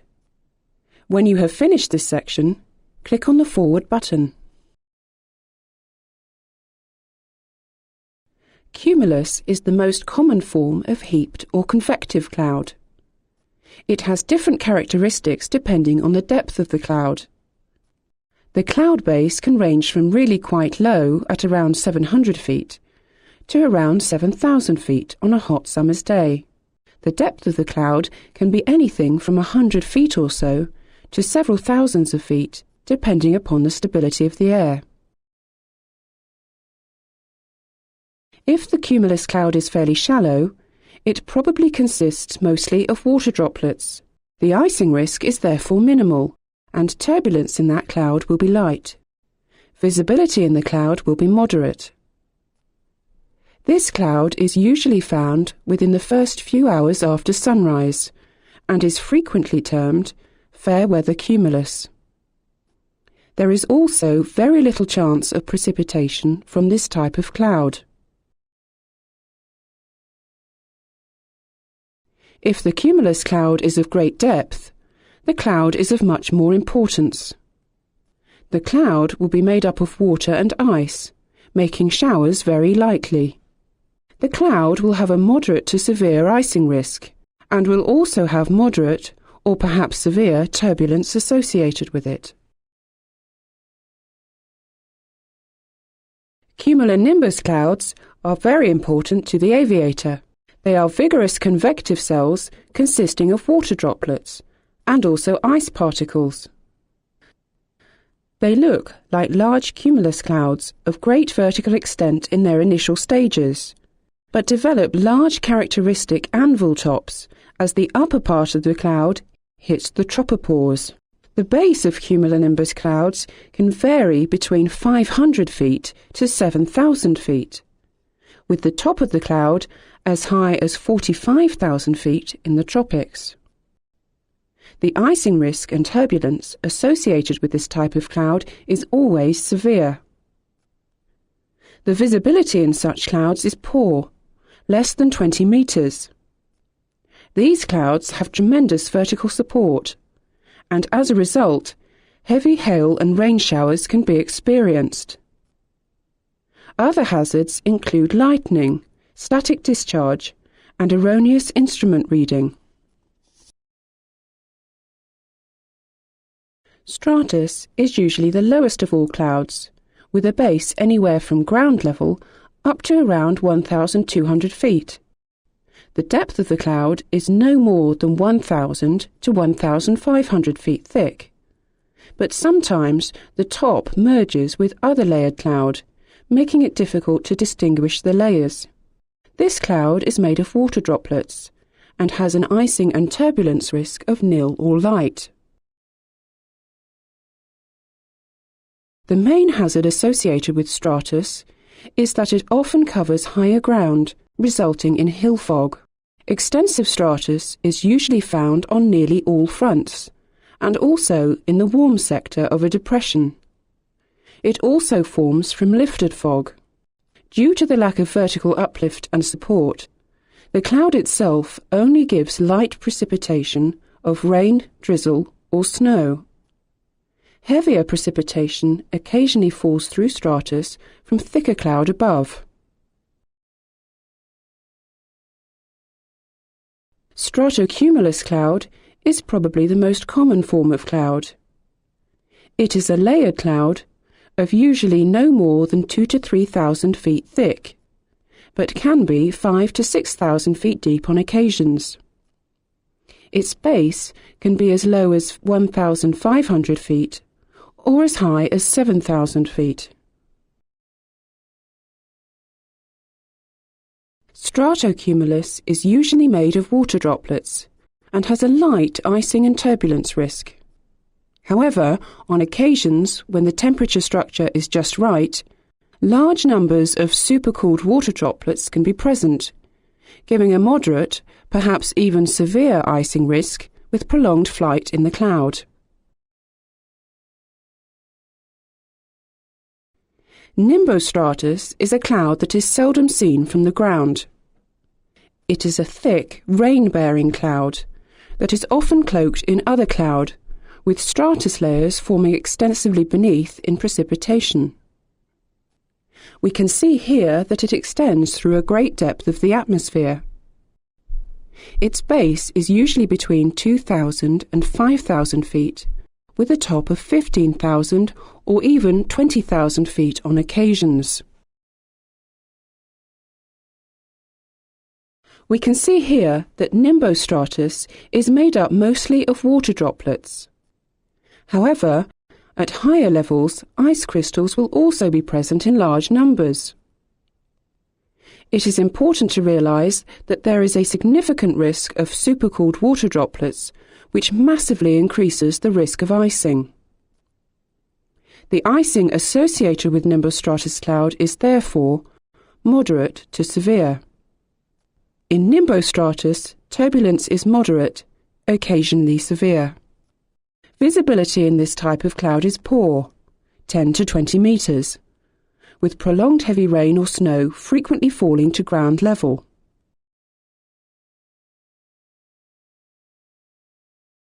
Altocumulus is an interesting cloud in that it can take three main forms. We see here common altocumulus. Its base usually lies between 8,000 and 15,000 feet, with tops up to 20,000 or even 23,000 feet. The clouds are usually water droplets and ice crystals, and so the icing and turbulence risk associated with outer cumulus is light and occasionally moderate. Visibility in outer cumulus is poor to fair, between 20 and 1,000 metres.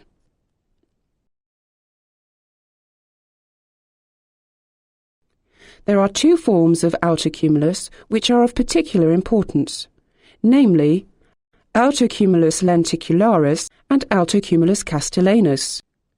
Outer cumulus lenticularis is found downwind of mountainous or hilly areas and is indicative of mountain wave activity. Hence moderate, perhaps even severe turbulence can be expected in the vicinity. The icing risk in these clouds is usually greater as well. Outer cumulus castellanus is a bubbly form of the normal outer cumulus clouds. The towers that form with this cloud are like battlements on castles and are easily recognised because of these features. They are important because they often herald a change to showery, thundery weather and are a feature of summer weather in temperate latitudes. Cumulonimbus clouds sometimes develop from outer cumulus castellanus and are caused by instability at medium levels of the troposphere.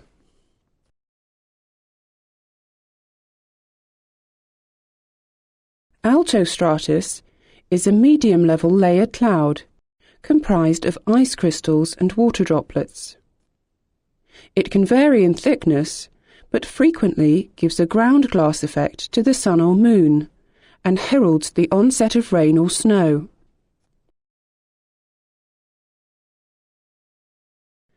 Altostratus is usually found between 8,000 and 15,000 feet and can be from around 2,000 to 8,000 feet thick. If it is thicker than 8,000 feet, it is often reported as nimbostratus, although the base of nimbostratus is usually at lower levels. The visibility in altostratus is poor to fair, somewhere between 20 and 1,000 metres. And because of the lack of vertical support inherent in stratiform clouds, there is usually a light to moderate icing and turbulence risk.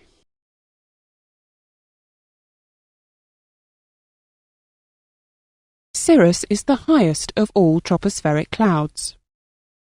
It is composed entirely of ice crystals and has a very fibrous appearance. It can be found between 16,500 and 45,000 feet, but it is mostly confined to between 20 and 30,000 feet. Remember that at these altitudes the air is very cold and therefore holds very little water. The clouds created can never be of significant substance or danger. Visibility has been found to be quite good in excess of 1,000 metres, and there is usually no icing or turbulence associated with this type of cloud. The cloud usually heralds the approach of a warm front.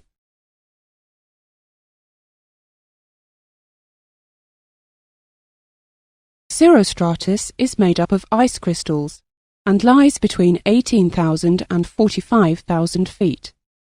It is a further warning of an approaching frontal system, and usually produces a large halo around the sun or moon. Visibility has been found to be quite good in excess of 1,000 metres, and there is usually no icing or turbulence associated with this type of cloud.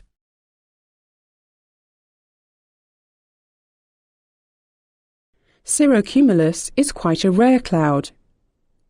It is generally found between 20,000 and 30,000 feet and is comprised of ice crystals. There is little or no icing or turbulence associated with it, and visibility in the cloud is quite good, in excess of 1,000 metres.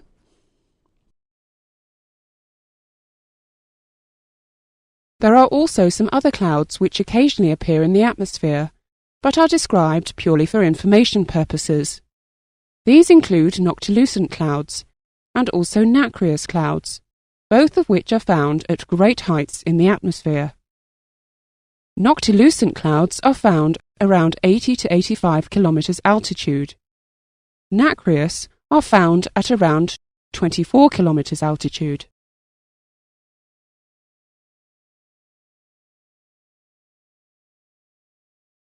Through the rest of this lesson, we are going to examine precipitation, how precipitation is formed, the different types of precipitation, their durations, intensities, and the associated cloud types. First of all, how is precipitation produced?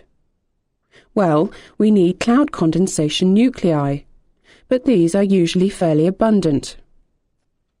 Cloud is made up of water droplets, ice particles, or both. The fall speed of these is negligible. Only by growth can precipitation be produced. Look at the respective sizes of cloud droplets, drizzle, and raindrops in this diagram.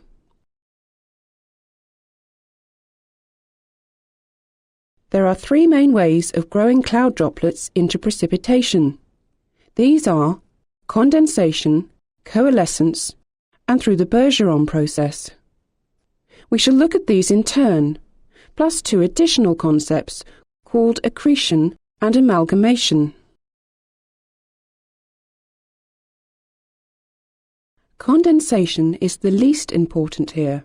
The process of converting water vapour to water droplets produces only very small droplets, enough to give slight drizzle. But small droplets often evaporate before reaching the ground. We need to look at other mechanisms for producing precipitation of significant quantity and intensity.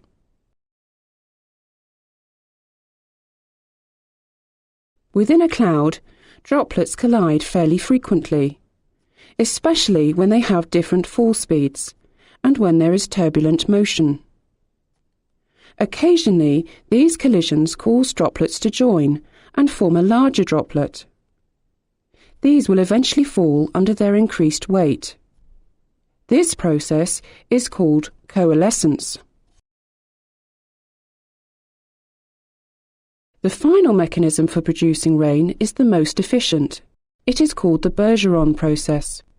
This is quite complex, but essentially involves water vapour being sublimated straight into ice crystals. If there are also water droplets present, then the air surrounding them becomes less than saturated, which causes the water droplets to evaporate into water vapour.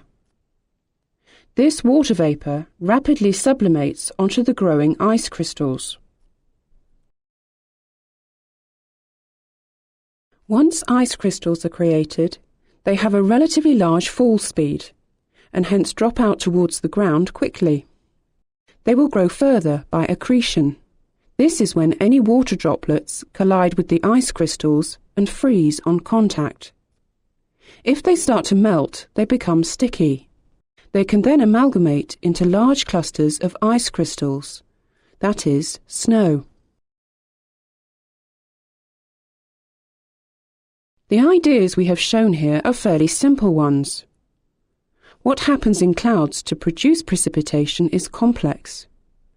The Bergeron concept has a weakness when the temperature of the whole cloud is positive, in other words, above 0 degrees. Growth by other means, such as coalescence, will then be more important.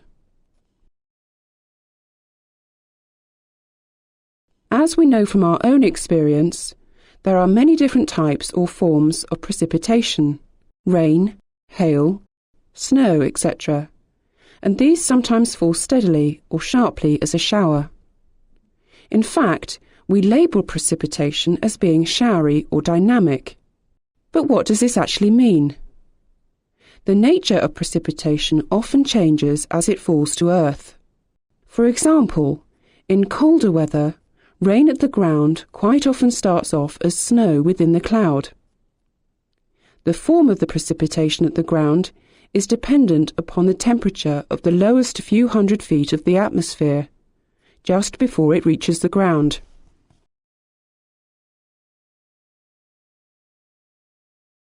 Showers fall from convective or heaped cloud. They can be of rain, snow, or hail. This is the symbol for a shower. Here are the symbols and codes for each that we will encounter in aviation meteorology. Rain showers, or SHRA, have these symbols. Snow showers, or SHSN, are represented like this. SHGR are showers of hail,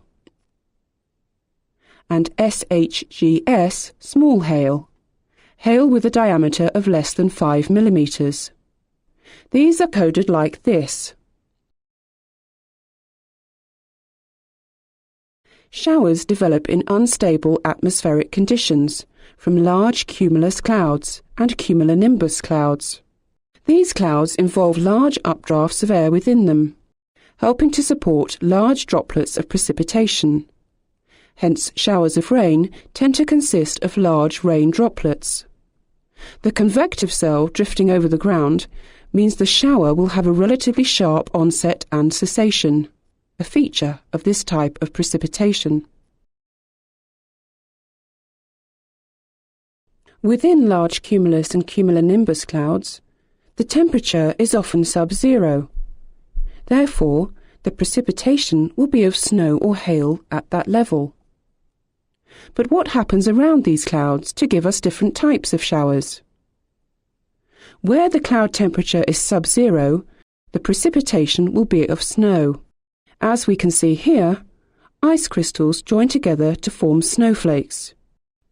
Eventually, these become too large to be supported by the updrafts and fall to the ground. If the temperature stays low enough between the cloud and the ground, we have a snow shower. However, if the temperature is such that it melts, we simply get rain at ground level.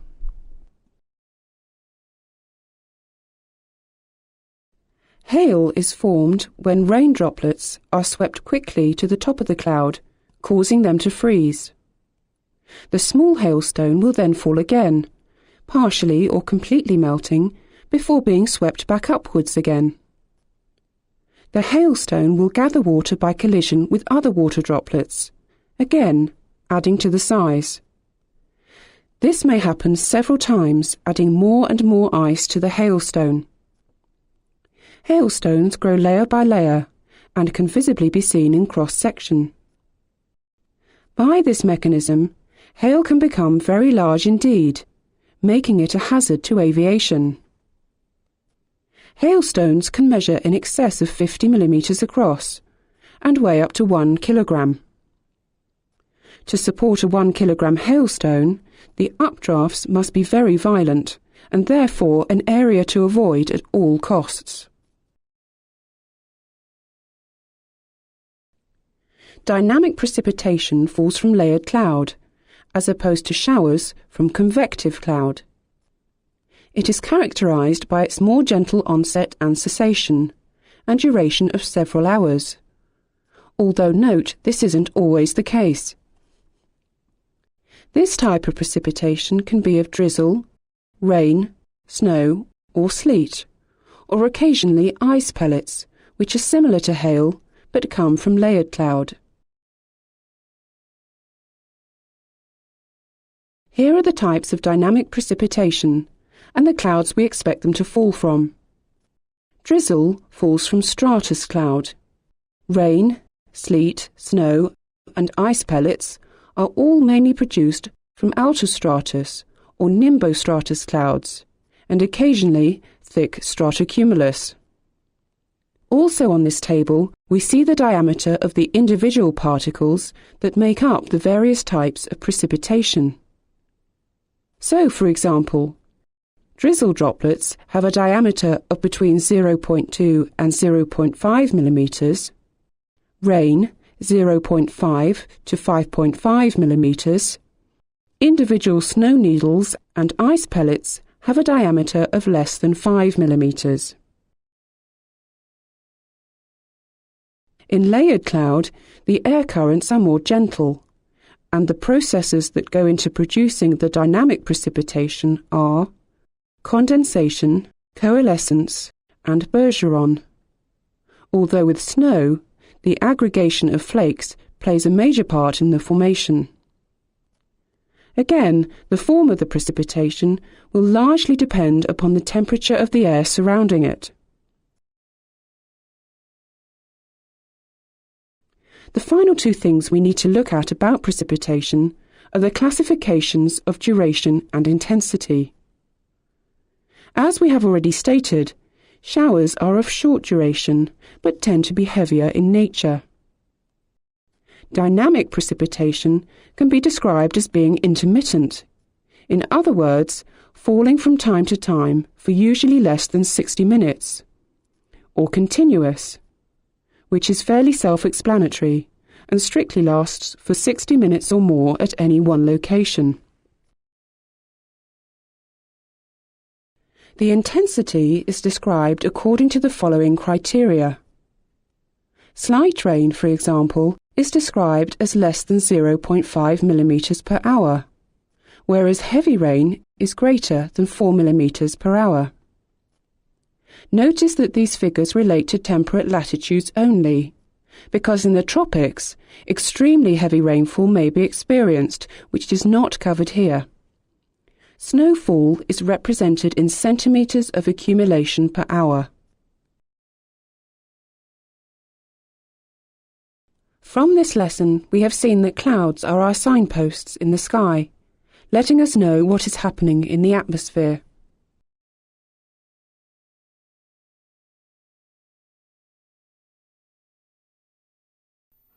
Throughout this lesson, we're going to look at thunderstorms. They are very important weather events generally, but are particularly significant to aviation because of the hazards that result from them. Well-developed cumulonimbus clouds are required for thunderstorms, but the occurrence of a thunderstorm is most likely when the following criteria are met. A lapse rate greater than the saturated adiabatic lapse rate extending to well above the freezing level, sufficient water vapour to form and maintain the cloud, and a trigger action to produce the ascent of the air and cloud formation. The main trigger actions that cause air to ascend and form vigorous convective activity are convection from surface heating, orographic uplift, convergence, and frontal uplift.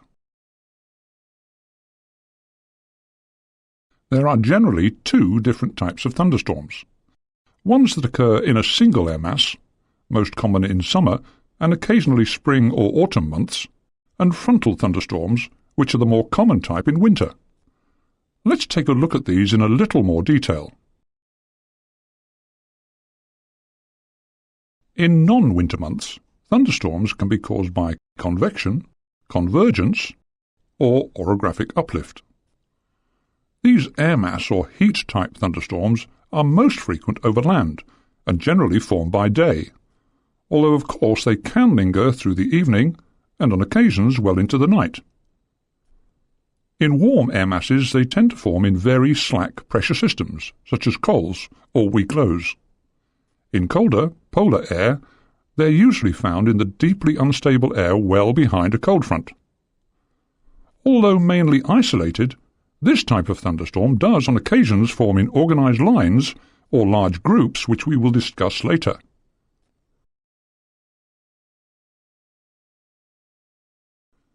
Thunderstorms also occur on cold fronts, or very occasionally on occlusions.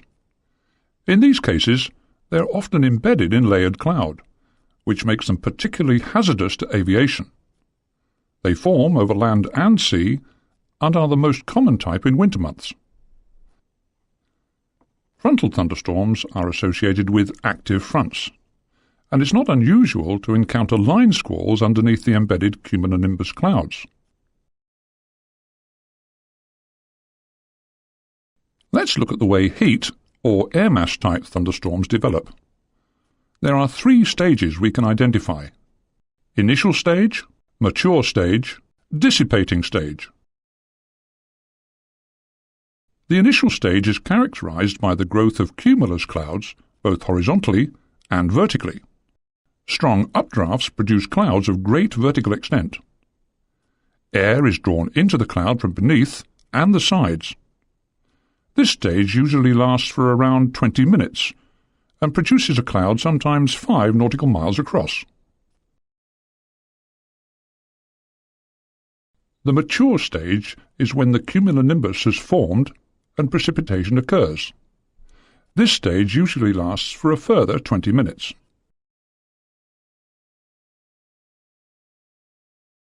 Rain, hail or snow can be produced, and as these fall, strong downdrafts are produced of up to 2,000 feet per minute, bringing cold air down to lower levels within and below the cloud. These downdrafts only warm out at the saturated adiabatic lapse rate, and are therefore frequently colder than the surrounding air beneath the cloud. This contrast causes the air to sink at a faster rate. As the precipitation in the downdraft descends, some of the precipitation evaporates. This phase change needs latent heat, and so heat is removed from the surrounding air. This process again increases the temperature contrast between the downdraft and the surrounding air, causing the cold descending air to sink even more quickly. The upcurrents within the cloud can reach 10,000 feet per minute, and as the cloud top rises by as much as 5,000 feet per minute, the cumulonimbus will just begin to develop the characteristic fibrousy anvil top. The rising and falling water droplets, hail and snow produce a build-up of static electricity. The top of the cloud becomes positively charged, and the lower part negatively charged. The build-up eventually leads to lightning discharge and thunder. The mature stage usually lasts for around 20 minutes, and some of the characteristics associated with this stage are gust fronts, microbursts, macrobursts, and perhaps tornadoes. As the descending air pours out beneath the cumulonimbus cloud, it hits the ground and spreads out in many directions. Where this outflow supports the low-level winds, we get a noticeable gust front. This stretches out in advance of the cloud and can sometimes be over 15 nautical miles, or 25 to 30 kilometers, ahead, with a depth of up to 6,000 feet. Microbursts are the concentrated downdrafts under the convective cell. These are usually very strong, but restricted to within 3 nautical miles or 5 kilometers of the cloud. Macrobursts are similar, but are larger, extending out to as much as 5 nautical miles or 7 kilometers away from the cloud. Micro and macrobursts are usually accompanied by precipitation, and their presence can be noted. But on occasions the strong downdraft is dry, making them far more difficult to spot.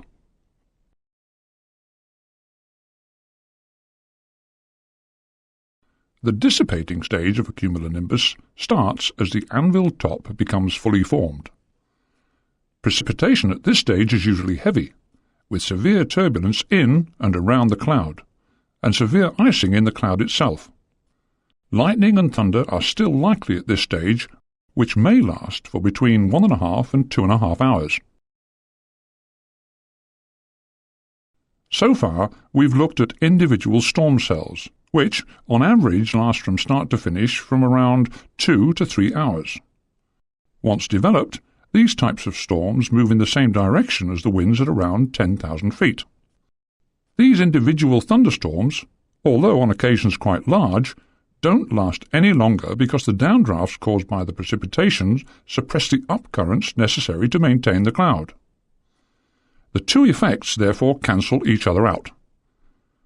There is, however, a scenario whereby a feedback mechanism can exist, which changes things dramatically.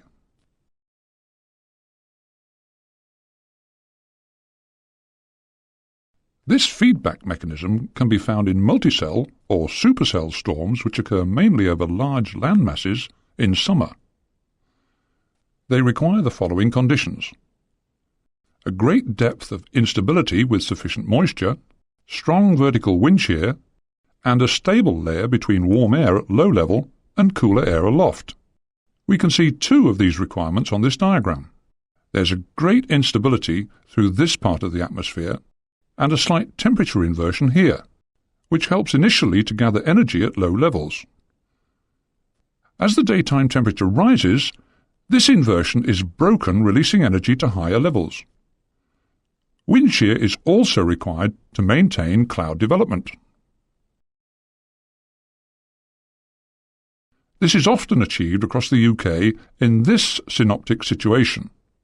Note the cooler, drier air at 400 hectopascals coming from a more westerly direction. This overlies air coming from a more southerly track, which is warm and moist. The directional difference between these two flows gives the wind shear. The surface flow is often southeasterly, again adding to the wind shear. The supercell system will usually start with an initial stage in which some instability is released at medium levels in the troposphere. This is typified by the appearance of altocumulus castellanus. However, the great depth of instability is only released when the slight inversion is broken, usually by daytime heating. Dramatic and vigorous ascent then takes place, with a cumulonimbus cloud quickly forming. The key to the continued development of this type of system is that the downdrafts are offset to one side because of the wind shear. In this manner, upcurrents carry on maintaining the cloud, and the downdrafts continue to produce the precipitation, gust fronts, microbursts, etc.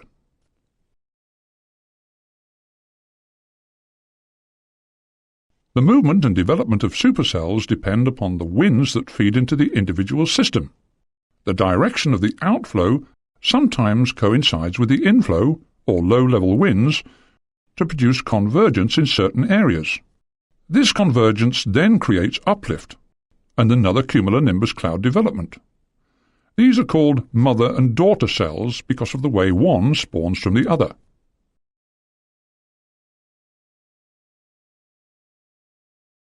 Forecasting thunderstorms is largely a matter of matching the conditions necessary for the storms with the trigger mechanisms using computer-generated products and observational data. Satellite imagery and radar are then used to detect and follow the development of the storms.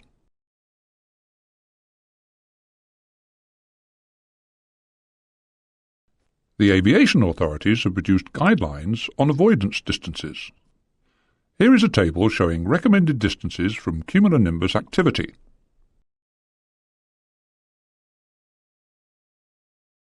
Pre-flight briefing is particularly crucial in weather where strong convection is expected.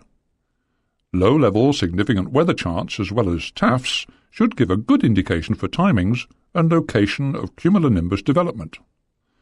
Use of onboard radar, as well as visual clues obtained by looking out of the cockpit, will also greatly add to flight safety in such conditions.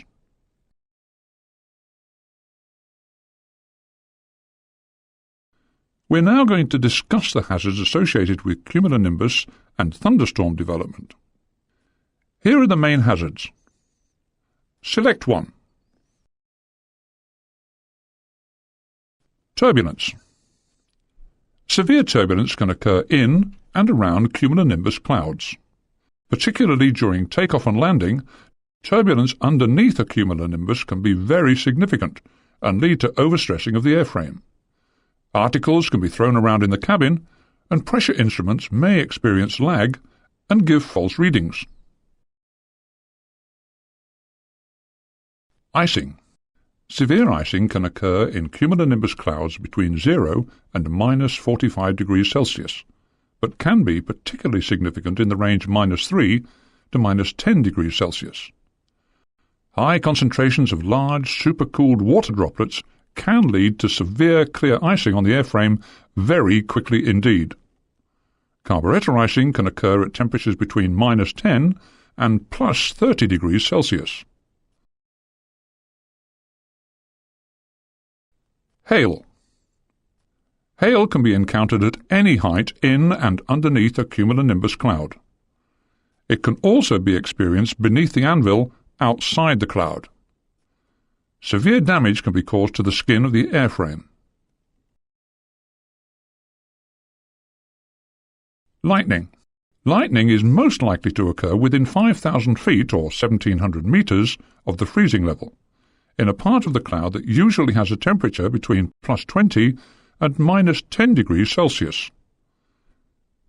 If lightning is within the vicinity, expect the following effects. The pilot can be temporarily blinded, the compass may need to be re-swung, the ADF can become unreliable and point into the storm. If the airframe is struck, then skin damage may be evident. Pressure variations. Large pressure variations can occur in and around cumulonimbus clouds. Changes to the QNH, or QFE, can lead to errors in the indicated height of ±1,000 feet, or ±300 metres. These, together with severe turbulence and strong winds, can give very dangerous conditions near the ground.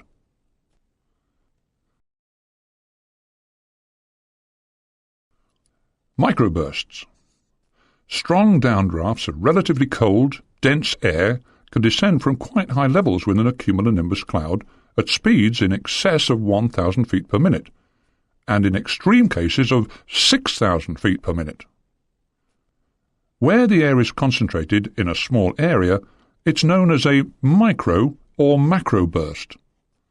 Usually these involve rain or hail falling as well, but not always. As the air hits the ground, it spreads out and moves away from the cloud at speeds of up to 50 knots horizontally. An aircraft on approach or takeoff can experience the following effects. Strong headwinds at this stage causing an increase in performance and airspeed. As a result, the pilot will reduce power to maintain the speed and lower the nose to recapture the glide path.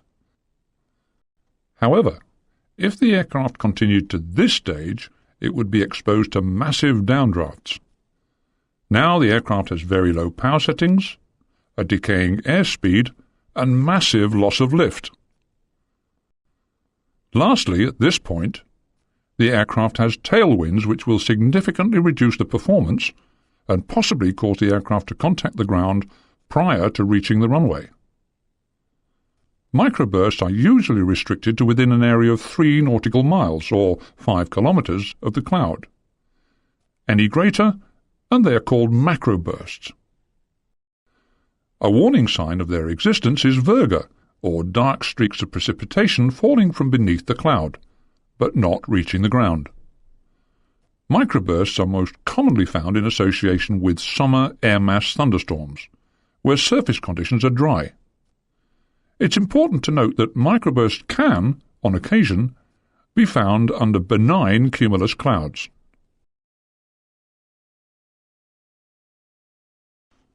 Water ingestion.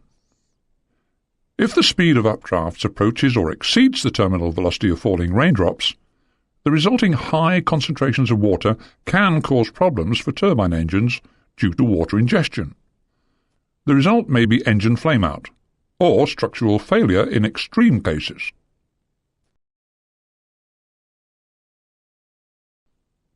Tornadoes. Tornadoes are usually associated with severe thunderstorms or tropical revolving storms, particularly those found in the Midwest of the United States. Wind speeds within tornadoes can exceed 200 knots, and the diameter of the vortex is typically less than 300 metres, with an average of 100 metres. We shall look at these phenomena in more detail later. Visibility within the atmosphere is a crucial parameter for pilots and aviation in general.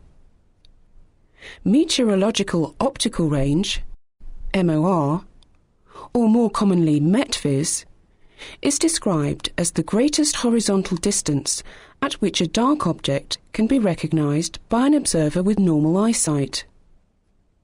Alternatively, if it is dark, which lights of specified candle power can be seen.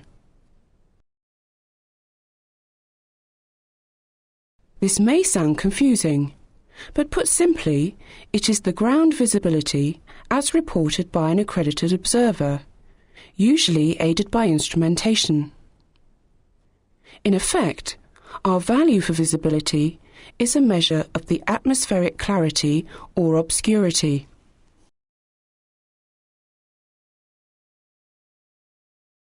By day, reference will be made to suitable objects at known distances from the observing point, perhaps a hill or a building such as a church or a factory chimney. By night it is more difficult, but the observer will use lights, a glow from an urban area, or perhaps an outline of a hill to distinguish the visibility.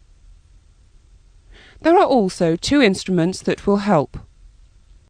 Gold's visibility meter uses a glass slide incorporating a graduated filter and a distant light which has a known intensity.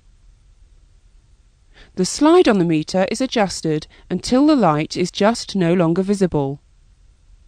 On the scale, a figure can be read off for the metvis. More commonly these days, we can use a transmissometer, which works both by night and day.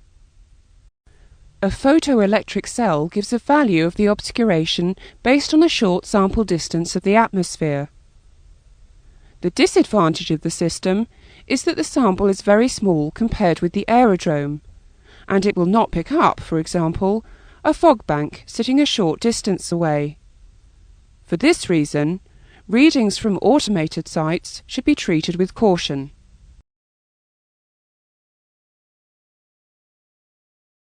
The main causes of obscuration in the atmosphere which lead to poor visibility are water droplets, which can either be suspended, such as cloud, mist or fog, or be falling as precipitation, for example as snow, rain or drizzle.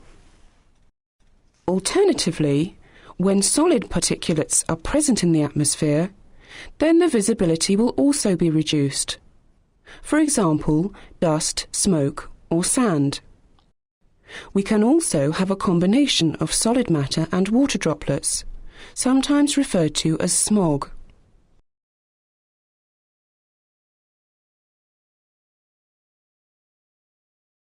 If we have stable conditions low down in the atmosphere, in other words, we have a temperature inversion, then there is a restriction on the vertical movement of air. If we combine this with light winds, we have a situation which is commonly associated with poor visibility.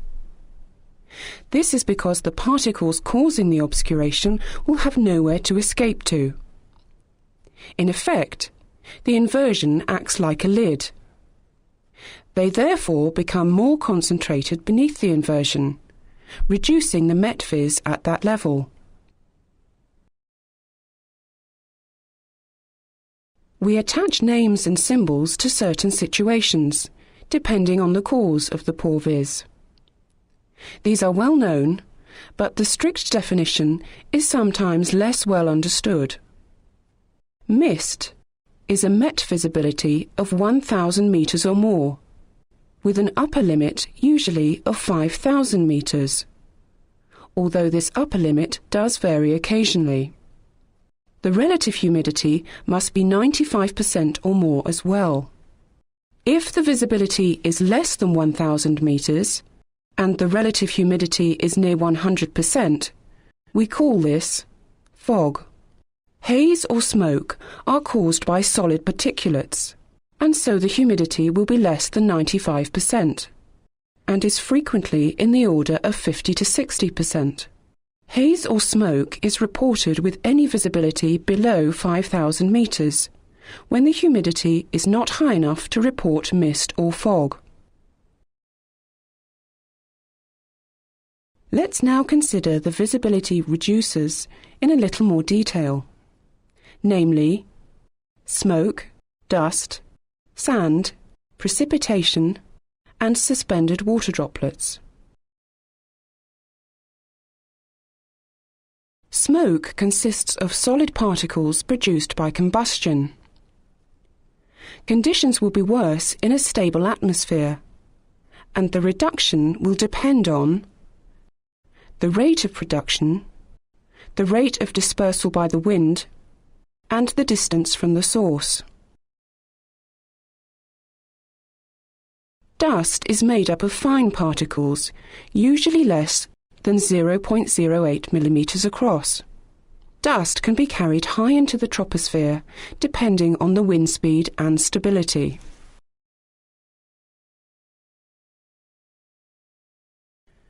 Sand consists of particles with a diameter of between 0.08 and 0.3 millimetres.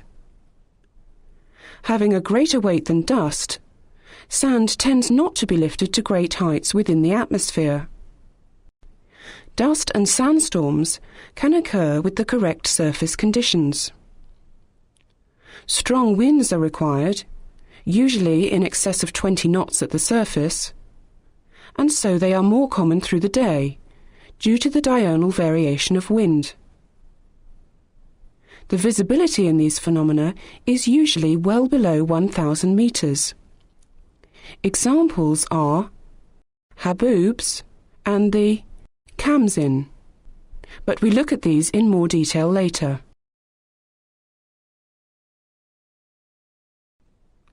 These solid particulates we have discussed have an affinity with water. They act as hygroscopic nuclei on which water vapour will condense. Smoke is particularly good at this, and so fog is also more likely to form when there is a smoke source in the vicinity, if the other necessary conditions are present.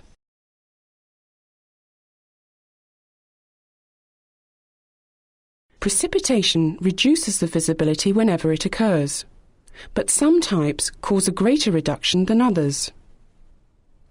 The worst offender in this respect is snow, which can reduce the visibility very swiftly to the following values, depending on intensity: 50 to 200 metres in heavy snow, and around 1,000 metres in moderate snowfall.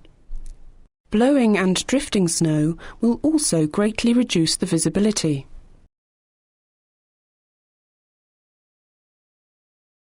The reduction of the met visibility in rain will also depend upon its intensity. Typical met visibility, as low as 1,000 metres or less, can occur in heavy rain, with between 3,000 metres and 10 kilometres in moderate rain.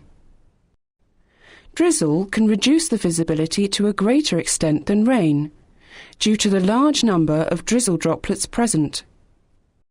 Somewhere between 500 and 3,000 metres is not uncommon.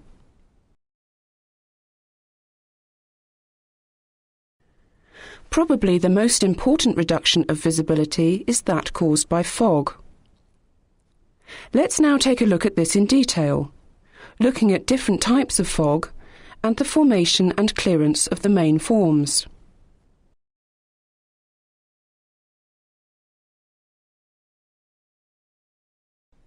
There are 5 types of fog that have been identified. These are radiation fog, hill fog, advection fog, frontal fog, and Arctic or steam fog. Let's look at these in turn.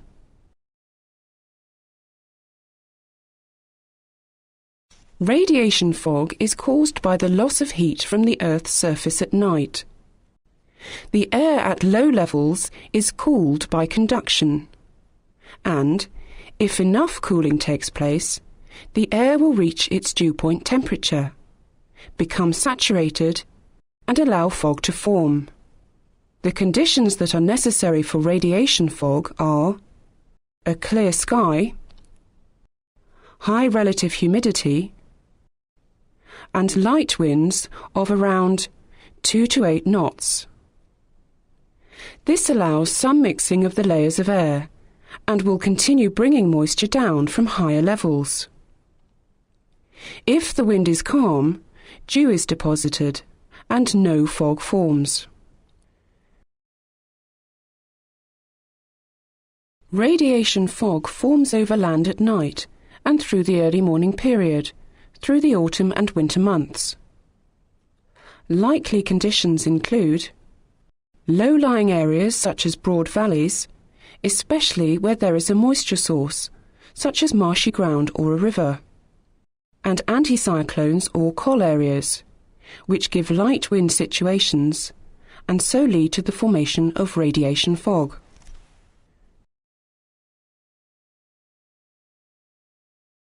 Radiation fog will often be a few hundred feet, 100 metres or so thick, and can, on occasions, be 1,000 or more feet, 300 to 400 metres deep. Insolation will generally lead to the thinning and eventual dispersal of radiation fog.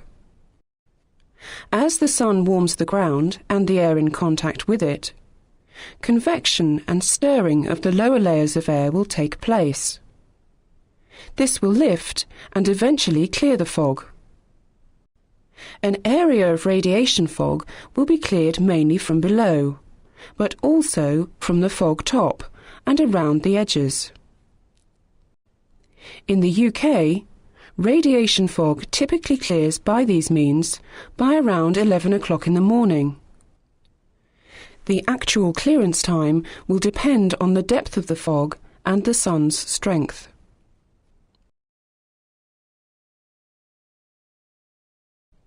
Increasing wind will cause mixing of the atmosphere, helping usually to lift fog into low stratus cloud.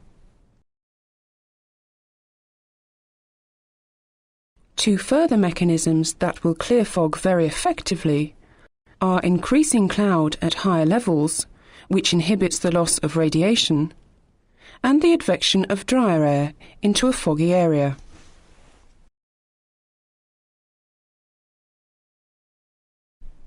Hill fog forms when a low cloud covers an area of high ground, such as a hill, mountain or plateau. It can be localised or very extensive indeed, and is a major hazard to low-flying aircraft. Visibility in this type of fog will usually be less than 200 metres.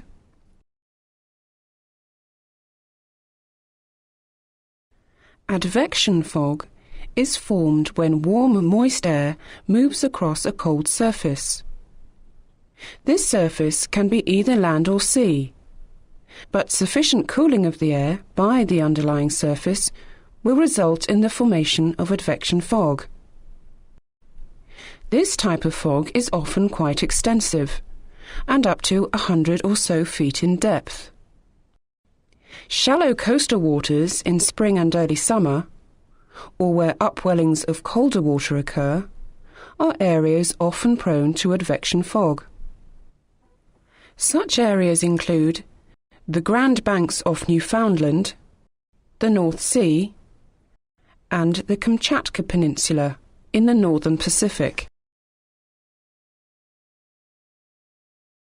Conditions necessary for the formation of advection fog are sufficient wind speed to move the air, around 15 knots is typical, a high relative humidity, and a cold underlying surface, with a temperature below the dew point of the overriding air.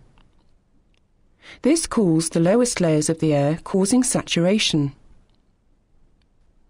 Dispersal of advection fog is usually by drier air moving into the area, or by an increase in wind speed, which lifts the fog into low cloud.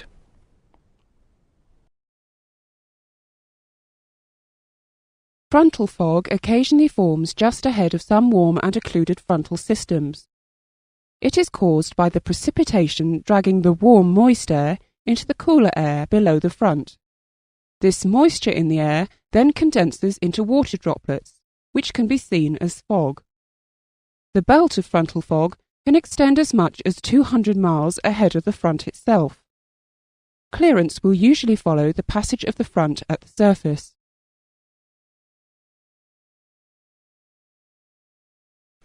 Steam, or Arctic fog, is quite rare, but occurs over the sea in polar regions, for example, in the fields of Greenland and northern Scandinavia.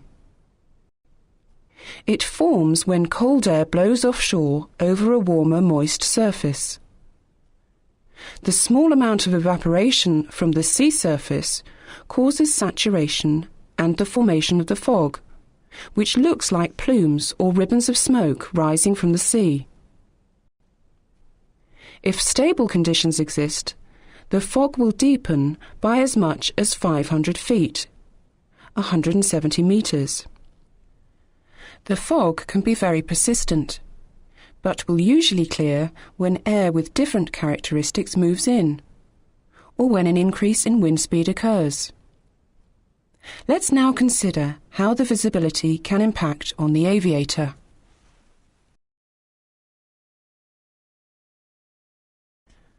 RVR, runway visual range, is only reported when either the horizontal Met visibility or the RVR is less than 1,500 metres. The visibility on approach can vary significantly from the horizontal Met vis. There is no direct connection.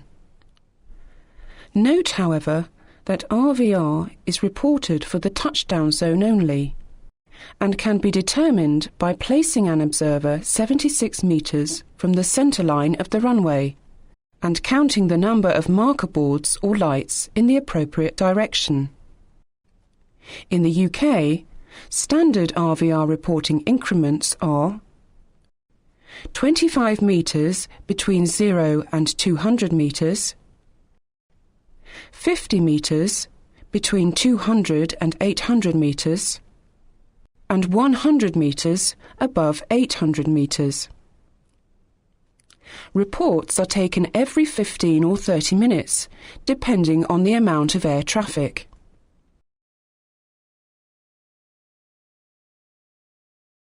We mentioned earlier how the visibility can be measured using a transmissometer.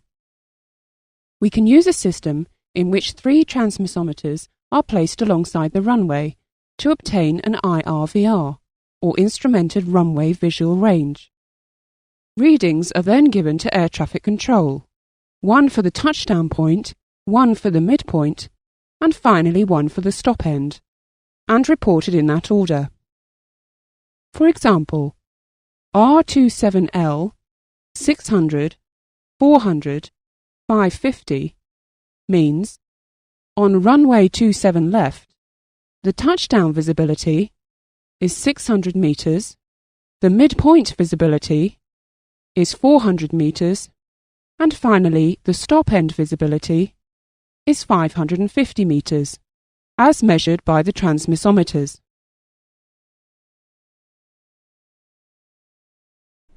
If only 2 readings are given, the first relates to touchdown, and the second is prefixed as follows. 600, stop end 550, means the touchdown visibility is 600 metres, with a stop end visibility of 550 metres.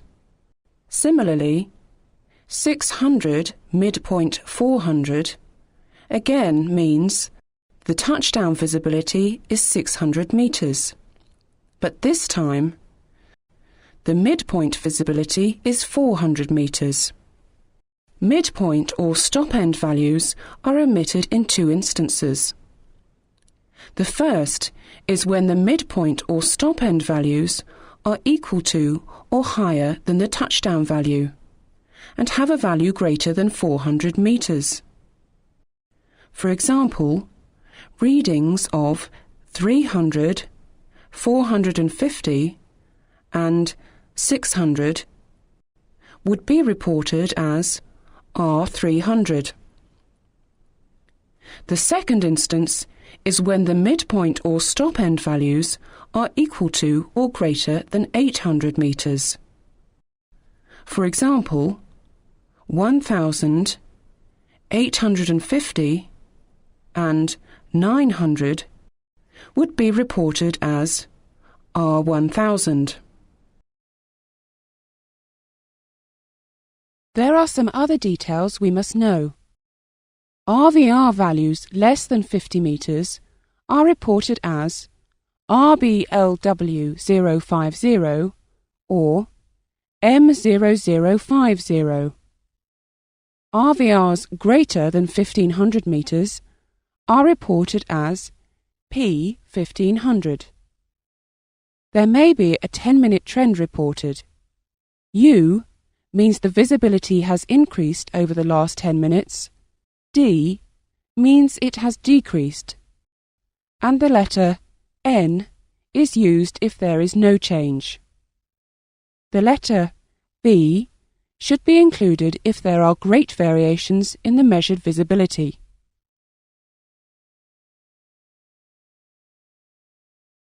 When operating above or within fog or haze layers, there are some points worth noting. Oblique visibility is the distance you can see along the ground when operating at a specific height. If you are flying in a haze layer, you will have a greater oblique visibility if you were to descend within the haze layer. Conversely, if operating above the top of the haze layer,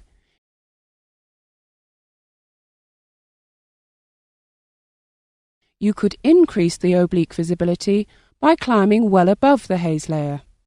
If there is a shallow fog layer covering an aerodrome, the pilot flying an aircraft overhead might think that the visibility is quite reasonable. However, lower down on final approach, conditions will appear much worse, as the pilot has now got to view through a greater depth of horizontal fog.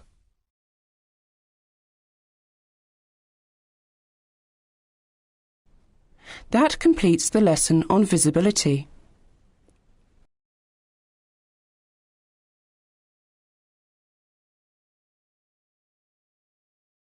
In this lesson on icing, we aim to understand the cause of aircraft icing and the dangers it poses to aircraft operations. Most importantly, we will learn how we can recognise and subsequently avoid icing conditions in the atmosphere. Firstly, let's understand why icing is so dangerous.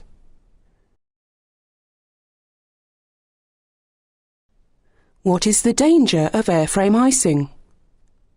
An aircraft's wing has been designed to exacting aerodynamic standards to create lift and reduce drag.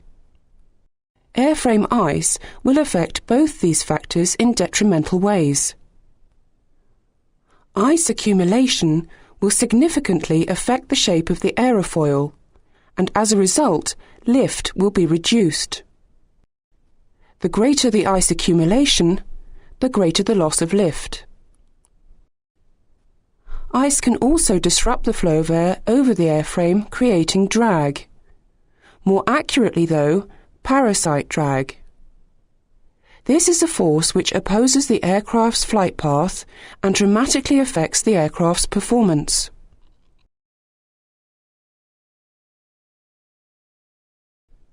Another performance factor to consider is weight. Significant ice accretion can increase the weight of the aircraft. This may not seem so bad, but to counteract this extra weight, we need to increase lift. And as we have just stated, ice on the airframe will have the effect of reducing lift. The combination of these effects increases the stall speed of an aircraft and reduces its stability. Icing also has additional effects on aircraft instruments. It can block vents and ports, and so in icing conditions, be wary of instruments that rely on these vents and ports for accurate readings.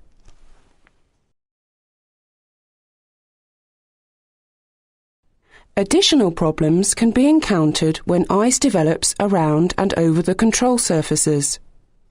If ice forms, not only can the control surface be covered, but also the gaps between the control surfaces. This leads to control jam, which is a significant hazard to a pilot. Icing is a significant hazard to aviation, and the subject needs to be thoroughly understood. Let's now examine how icing develops.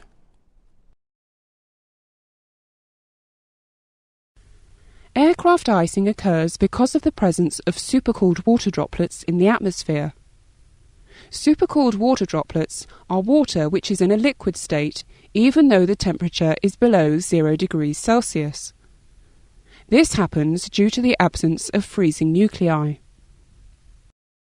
Freezing nuclei usually consist of particulates such as salt, dust, pollen, or smoke particles. For a droplet of water to freeze, a surface or substance is needed in order to initiate the freezing process. Without it, freezing is delayed or even prevented. Supercooled water droplets can exist in the atmosphere at temperatures as low as -40 degrees Celsius. However, there is one very large surface which, when presented to the supercooled water droplets, will cause them to freeze: an aircraft.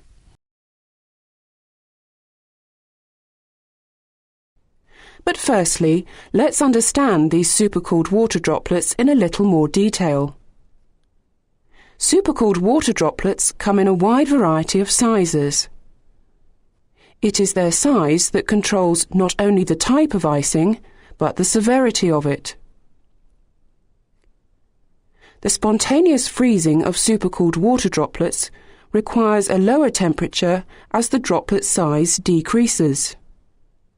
In other words, smaller droplets freeze at lower temperatures than larger ones. This is simply because larger droplets are more likely to contain freezing nuclei than smaller droplets, and will therefore freeze more easily.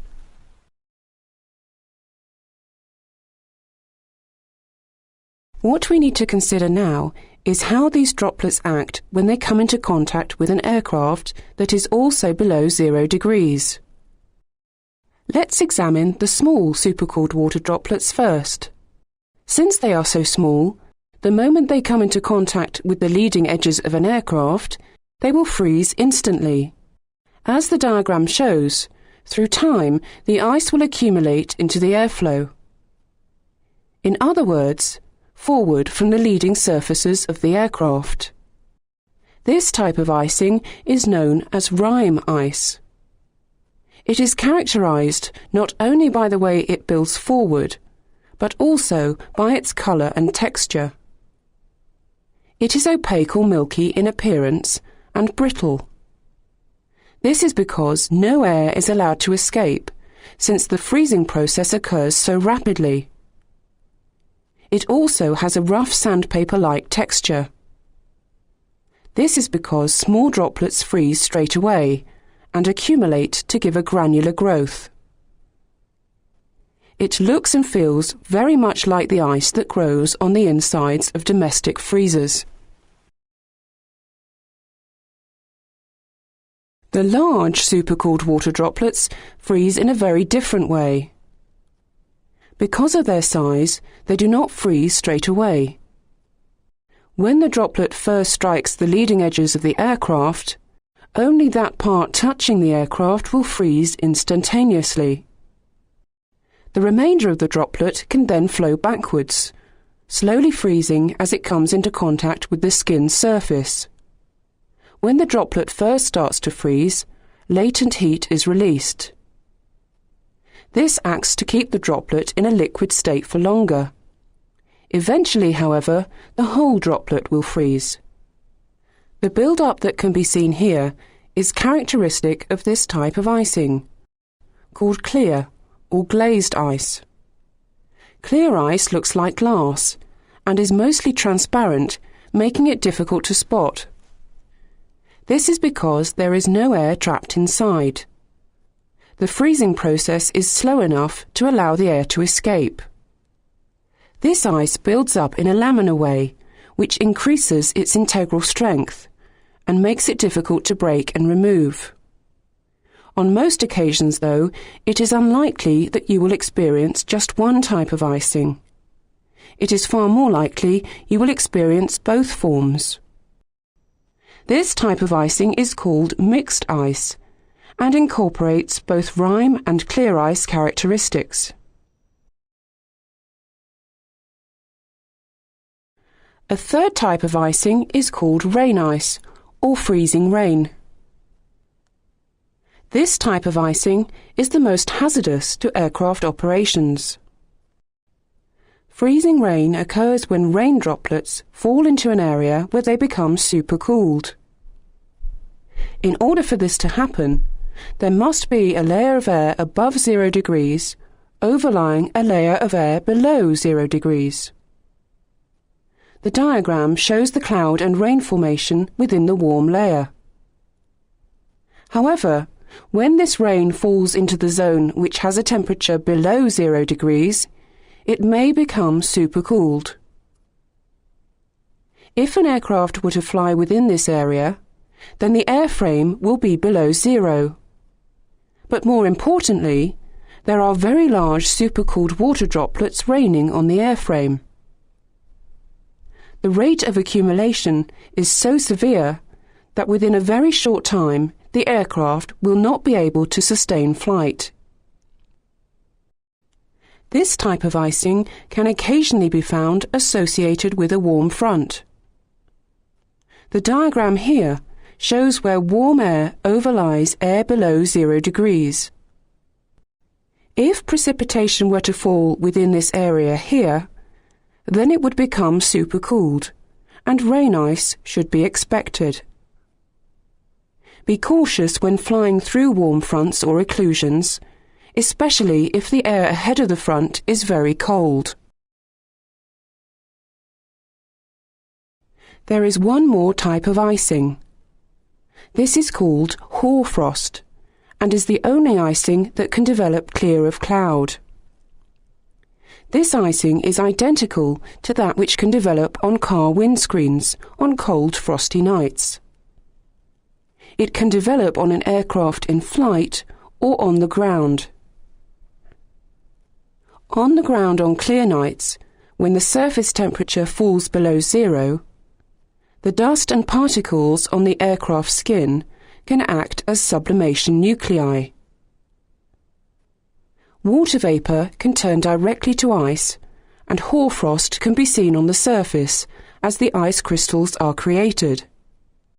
It is important that prior to flight this frost be removed, since it can interfere with the airflow over the aircraft. This kind of icing can be seen in flight in clear air when an aircraft rapidly climbs through an inversion.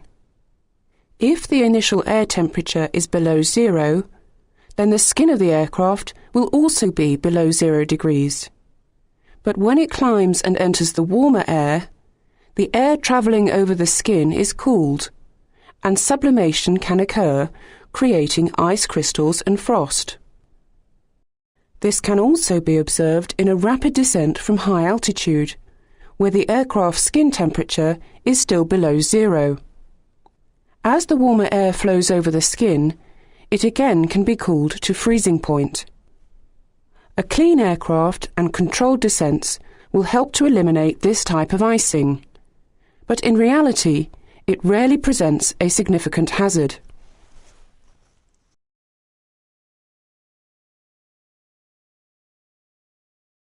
Earlier, we learnt that the temperature of the air is important in determining the size of the supercooled water droplets that could be produced within clouds. Let's now look at the factors that can determine the severity of icing. The first of these factors is the cloud type and the vertical support that the various types of cloud offer to water droplets. Cumuliform clouds frequently have strong vertical updrafts of air moving within them. They can therefore support significant numbers of large supercooled water droplets. As a result, a pilot can expect moderate or even severe clear ice within these clouds, especially in flight just above the 0 degree level. In cumulonimbus clouds, the updrafts are even greater, and so the icing risk is always severe. If icing is encountered within cumuliform clouds, climbing within the cloud to find the colder air where icing may be less may not actually decrease the risk. Ice may still accumulate even though it is only the small supercooled water droplets as opposed to large droplets. The most reliable action to eliminate the danger is to descend to an altitude below the 0 degree level if possible, and plot the shortest course through the cloud using radar if equipped. Ensure you maintain clearance of terrain, but be careful when descending below convective cells because of other inherent dangers. The best course of action is to avoid flying through them altogether, not just because you are eliminating the icing risk, but because they are hazardous for many other reasons. There is another factor about convective cloud which can significantly alter the severity of icing. This is the cloud base temperature. Looking at the two examples of convective cloud, the diagram on the right has a higher base temperature than the cloud on the left. Because the air is warmer, there will be greater amounts of water vapour, and hence water droplets, present at the base of the cloud. Updrafts distribute these droplets evenly throughout the cloud. It is now plain to see that the cloud on the right has a greater proportion of supercooled water droplets than the cloud on the left. In the tropics, we tend to find greater icing risks in convective cloud because of this phenomenon. This effect can be seen in the summer months in temperate latitudes, as the convective cloud bases tend to be warmer than in winter.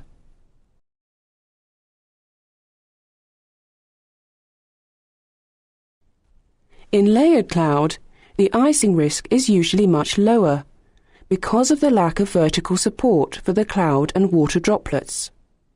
Even if the temperatures were suitable for the formation of large supercooled water droplets, the cloud has little capability to support them, and even less capability of supporting large quantities of them.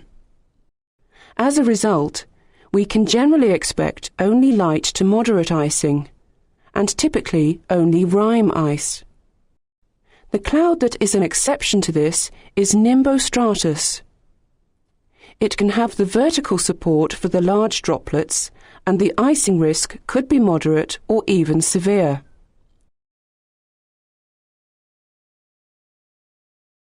However, be very wary whenever cloud is found within the proximity of hills. The terrain will provide additional support to the cloud and can massively increase the amount of the supercooled droplets present. If this is the case, expect the stratiform clouds to have a far greater icing risk.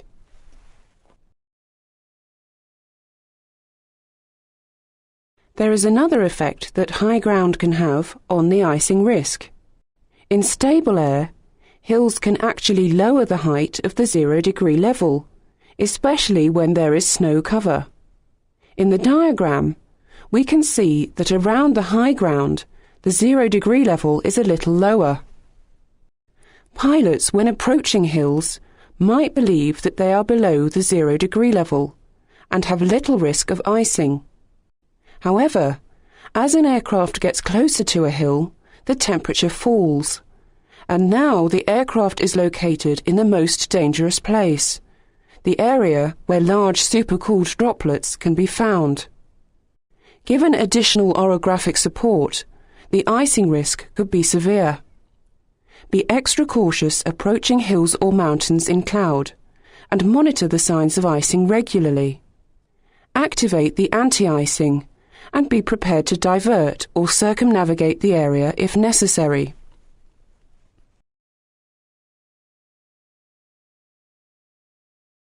If icing is found within stratiform cloud, it is probably advisable to climb into the much colder air above, where the icing risk is reduced a little. Also note that since layer cloud has little vertical extent, you may be able to climb above the cloud altogether. Climbing to reduce the icing risk is the most obvious course of action when flying into icing conditions formed along a warm front.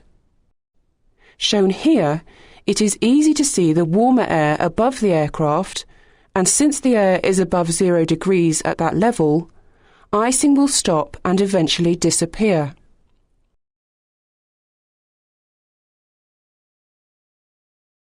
There is one last factor to consider: the shape of the aerofoil. Shown here are two wings, one thin and the other thick. The flow of air over a thick wing separates earlier, and supercooled water droplets are less likely to contact the wing and then freeze. Also, thick wings have a much better camber and produce the same lift as thin wings, but at lower speed. This means that the frequency of contact is reduced and the rate of accumulation less. As a result, thin wings tend to create a greater icing risk than thick wings.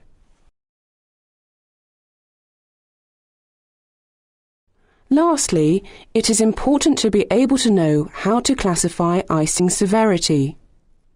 Using the table shown here should give you a better idea of what type of icing you are encountering.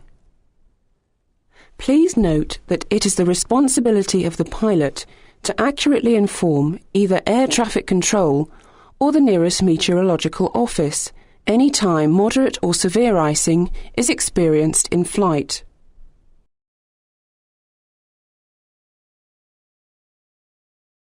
This completes the lesson on icing. There are some very important issues a pilot must be aware of. Icing is dangerous, and being an informed and educated pilot is the best way to eliminate the danger.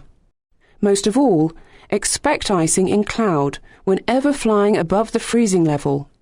Stay well clear of convective clouds, especially when flying just above the freezing level.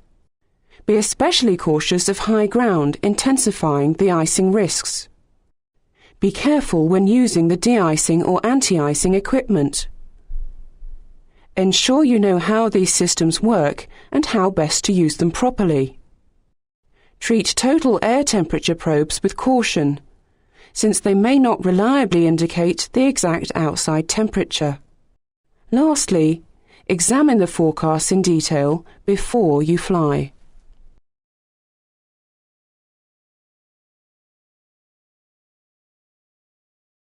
In understanding how the atmosphere works, we have developed ideas and theories that help us explain what we see. Two of these are air masses and fronts, and it is vital to know about these when trying to study the weather.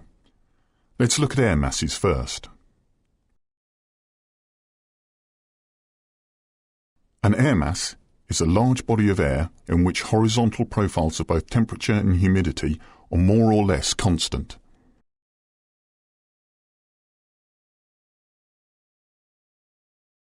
Air masses come from what we call source regions. This is where they originally developed their characteristics. Given time, air will pick up the qualities of the surface that underlies it. For example, if the surface of the Earth is cold and wet, then the overlying air will eventually, given enough time, also become cold and wet. Likewise, if the ground is warm and dry, and the air overlying it remains there for long enough, it too will become warm and dry.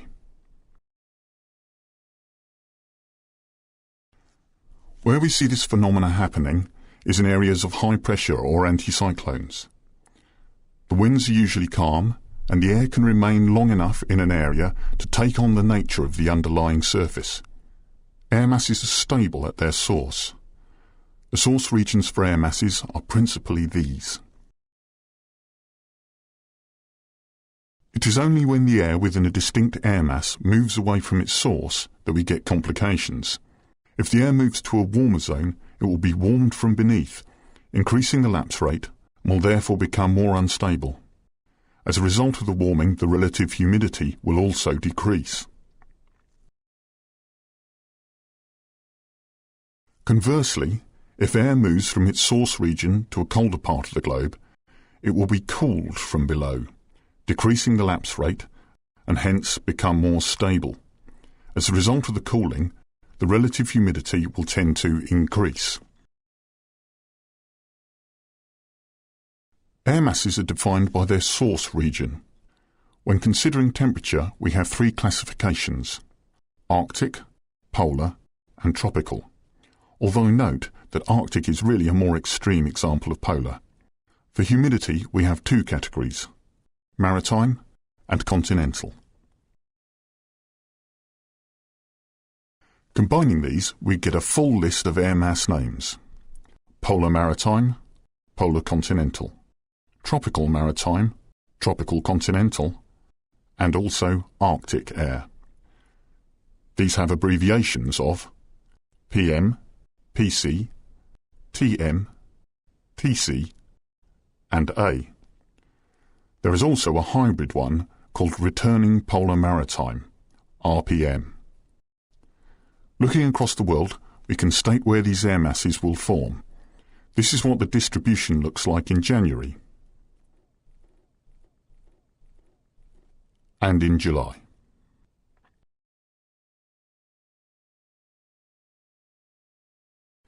These air masses have distinctive influences on the weather for certain locations. We are going to consider Europe and look at how all of these air masses affect that region. Choose an air mass.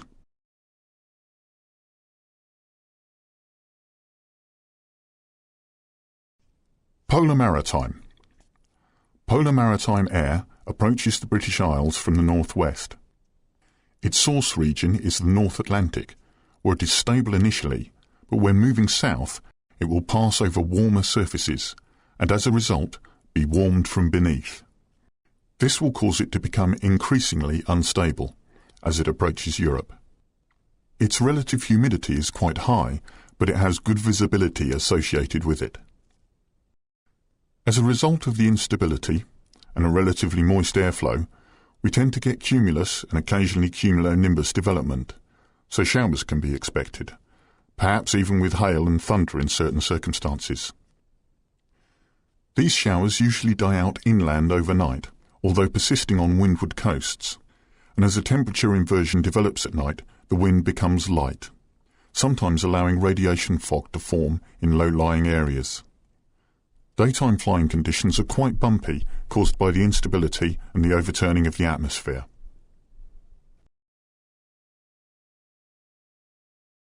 Polar continental. The polar continental air mass is stable, very dry and cold, and emanates from Siberia or northern Russia. It mainly affects Europe in winter, spring and late autumn. It has little moisture since its origin is continental, therefore bringing cloudless but bitterly cold conditions to much of the country. If there is sufficient track across a sea like the North Sea, there will be enough warming from beneath and picking up of moisture that convection can take place. On occasions, this convection can be extremely vigorous, with snow showers resulting on eastern coastal areas. Visibility is usually excellent, but will fall in any showers. Arctic air mass. Arctic air comes down across the British Isles in strong northerly airflows. The air quickly becomes extremely unstable as it moves south across the relatively warm ocean, bringing snow showers to many windward-facing coasts. Polar lows can form in this air mass.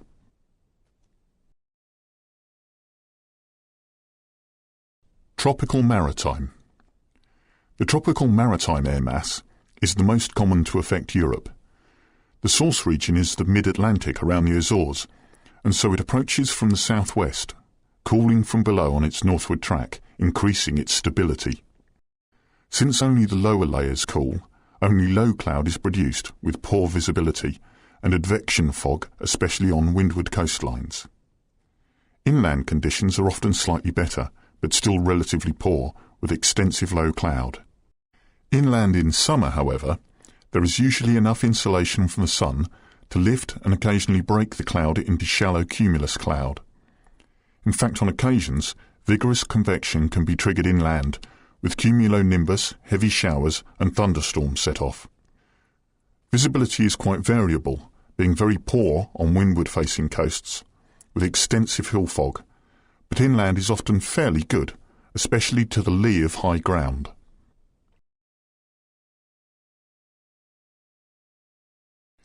Tropical continental. Tropical continental air approaches Europe from the southeast. This air mass mainly affects the area in the summer and early autumn months, and is responsible for the highest temperatures. It is dry, with usually cloudless skies, although often hazy conditions result, giving moderate to poor visibility. returning polar maritime. If polar maritime air takes a large southward detour down across the Atlantic before returning northeastwards again towards Europe, we call it returning polar maritime air. It is distinct enough to have a classification all on its own. It is initially stable, but as it moves south it becomes unstable, with plenty of moisture gathered on its passage over the ocean. It is a cloudy air mass, generally unstable, with cumulus, cumulonimbus and even thunderstorm activity. That completes air masses. So now we look at the boundaries between air masses, which are called fronts.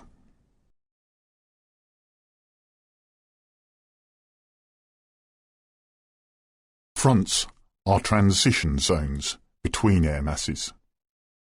Mostly they are quite distinct features, with marked changes in temperature, humidity, and the wind occurring on them. We often see cloud and weather signifying their presence, but this is not always the case. Fronts are sometimes poorly defined and weak affairs.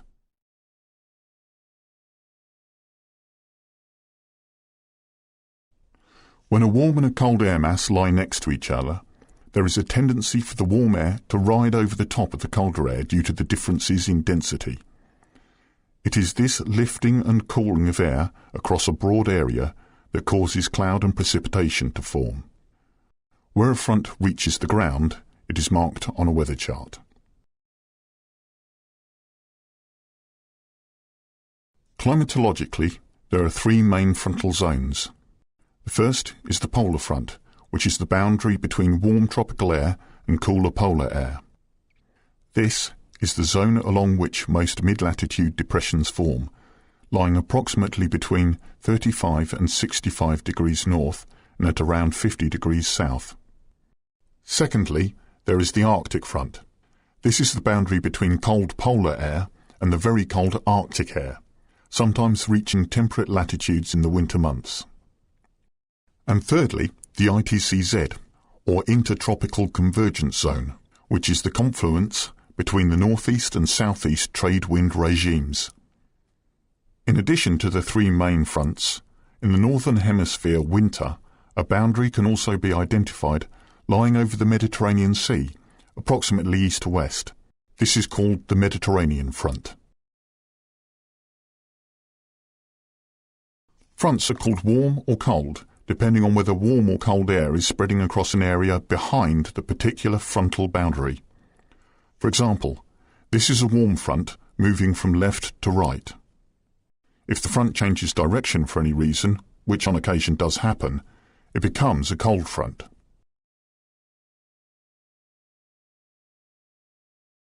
Let's consider our polar front, which is an almost permanent boundary extending completely around the Earth, separating air masses of a tropical origin from those with a polar source.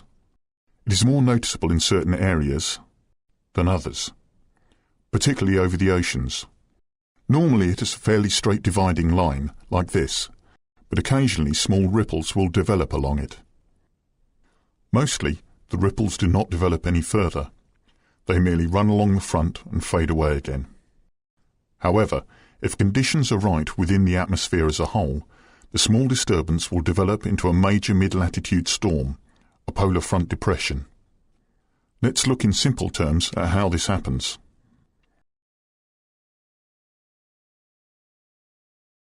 As the ripple forms, warm air starts to override cooler air. As soon as this happens, the atmospheric pressure at the surface falls slightly. This falling of the surface pressure begins to induce a rotation. This rotation helps push more of the warm air over the top of the cooler air here, and correspondingly helps ease a wedge of cooler air underneath the warmer air here. Hence we get two areas along the original polar front where warm air is overriding colder air. As this overriding becomes more pronounced, the pressure falls still further, with enclosed isobars forming the pattern at the surface. You will see the familiar shape of a frontal depression now in view.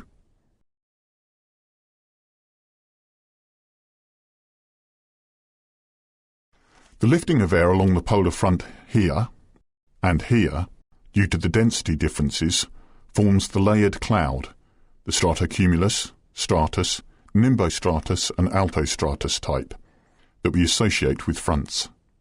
This portion forms the warm front, and this the cold front. The convergence of air in and around the low-pressure system in general, and along the fronts in particular, also increases this uplift of air.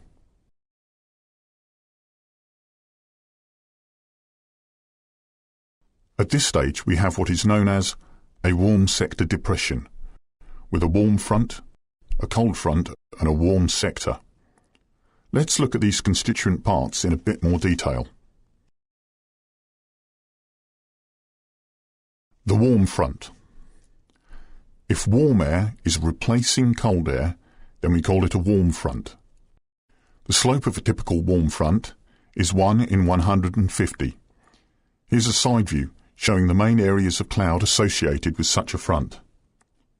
This is the sequence of cloud that an observer on the ground would see if the front was approaching. Cirrus, cirrostratus, giving us a halo around the sun or moon. Altostratus, making the sun or moon look as if it was behind ground glass. Nimbostratus, thick and threatening-looking cloud. Stratocumulus, and finally stratus, the lowest of all the clouds.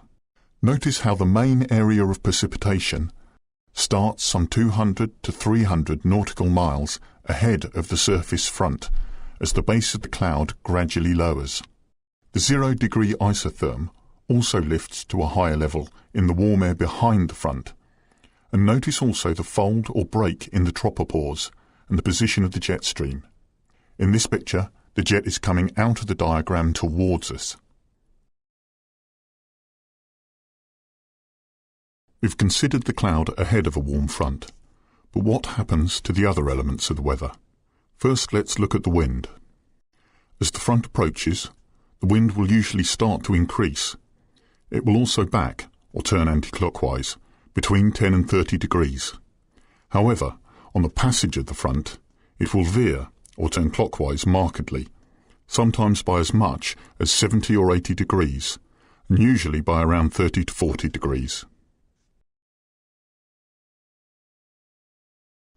The air mass ahead of a warm front is usually polar maritime or returning polar maritime air, and so the visibility is usually very good, well ahead of the warm front. It only really deteriorates as the precipitation starts to fall from the front. The precipitation is usually persistent once it has started and falls mainly as rain or drizzle or a mixture of the two. It is characterized by its steadiness rather than intensity. In winter with low temperatures, snow or rain ice are a possibility ahead of a warm front, which are major aviation hazards. Once the front has passed, we are now in what is called the warm sector, which is usually tropical maritime air. This is a stable air mass, and the characteristics of this part of the polar front depression are its fairly uniform base of extensive stratus or stratocumulus cloud, the relatively poor visibility, the steady wind, often strong but not particularly gusty, the mainly dry conditions, although patchy light drizzle is possible. We shall do a summary of all the effects of the passage of a warm front later in the lesson.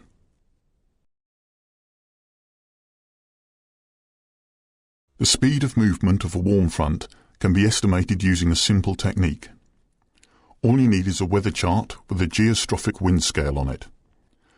Measure the isobaric spacing on the front like this. Use that measurement on the geostrophic wind scale and then multiply the answer by 2/3. This gives the approximate speed of the front in the direction of the isobars behind the front itself.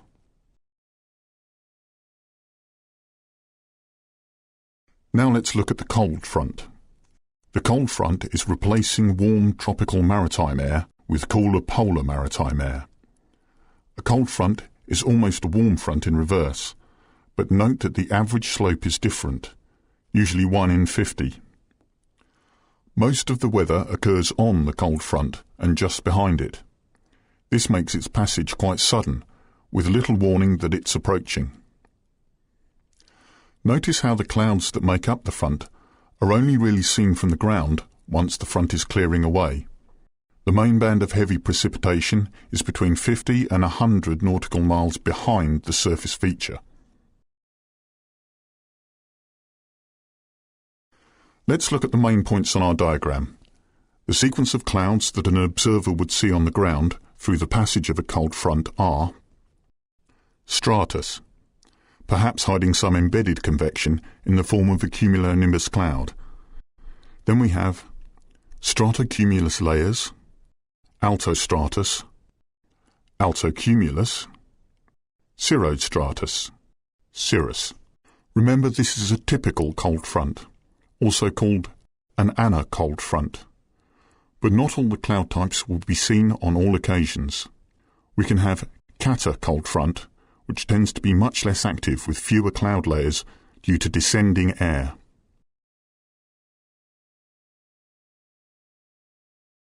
There are some other interesting things to note on the diagram. The 0-degree isotherm falls in the colder air behind the front. The break or fold in the tropopause. The jet stream, positioned in the warm air with the direction of the flow going into the screen. In a similar manner to the warm front technique, the speed of movement of a cold front can be estimated. Again, using a weather chart with a geostrophic scale on it, measure the isobaric spacing on the front like this. This gives an approximate answer for the speed of the front in the direction of the isobars behind the front itself.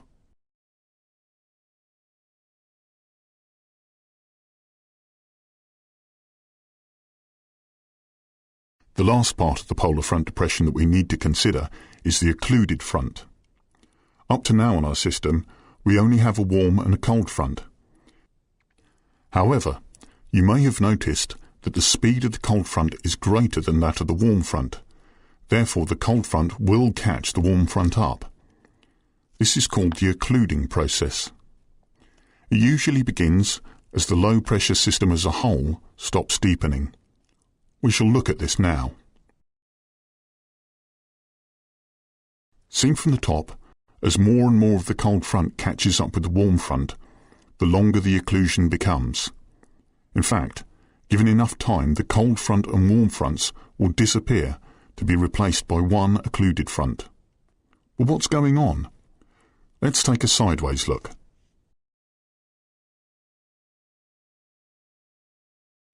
Here we see the situation before the occluding process starts. We have the warm front, the cold front, and the warm sector in between. As the cold front catches up with the warm sector gets smaller until eventually all it is a narrow wedge with its tip at the surface. As the cold front continues to push on, the wedge of warm air is actually lifted away from the ground completely. It is at this point that the occluded front forms. Of course, the wedge of warm air is lifted away from the ground first at the tip of the warm sector where it is narrowest. That's why the occlusion builds from that point and spreads down the rest of the system. Where the cold, warm and occluded fronts meet, we call the triple point. The fronts are often very active at this point, with thick cloud and heavy precipitation due to the increased lifting of air that takes place.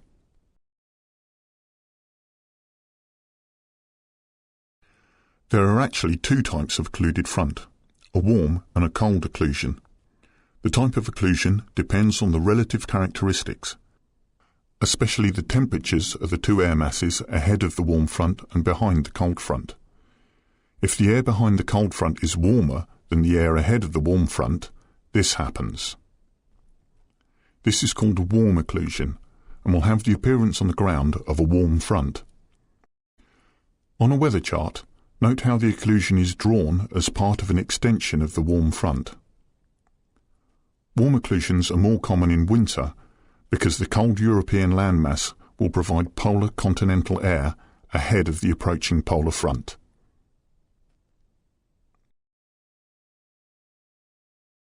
On the other hand, if the air behind the cold front is colder than that ahead of the warm front, then this happens, and we have a cold occlusion. See where the main areas of cloud and precipitation development are. Note that on a weather map, this type of occlusion is drawn as an extension of the cold front. On the ground, it will seem very much as if a cold front has passed. These cold occlusions are more common in summer months across Europe.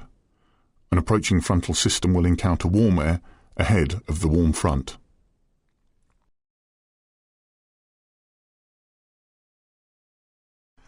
Occlusions in general move at about the same speed as cold fronts. The weather associated with occluded fronts is very variable, sometimes highly active with thunderstorms, heavy precipitation and sharp changes in wind direction. On other occasions, especially when the low centre is far removed from the occluded front and the system is old, the occlusion can be ill-defined.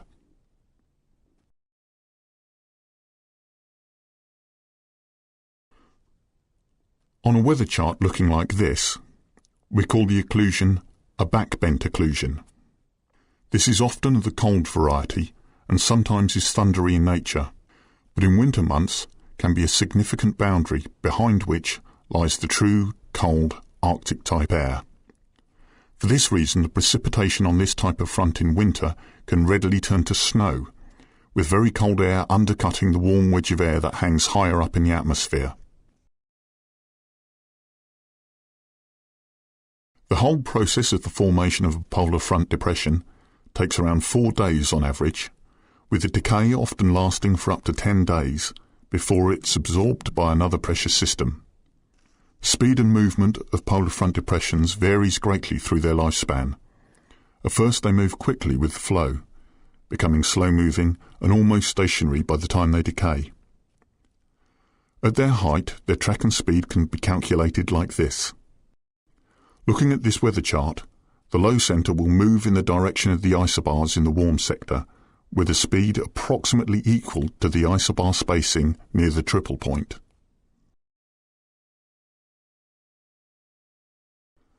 Let's now take a look at a summary of the passage of warm and cold fronts. Ahead of a warm front, the wind will steadily increase in speed and back slightly. It is often southerly in the northern hemisphere. The temperature will remain fairly steady and is low. The dew point is usually steady and fairly low. The pressure will fall steadily. The cloud will increase and base lower. Precipitation will set in, becoming persistent and moderate in intensity.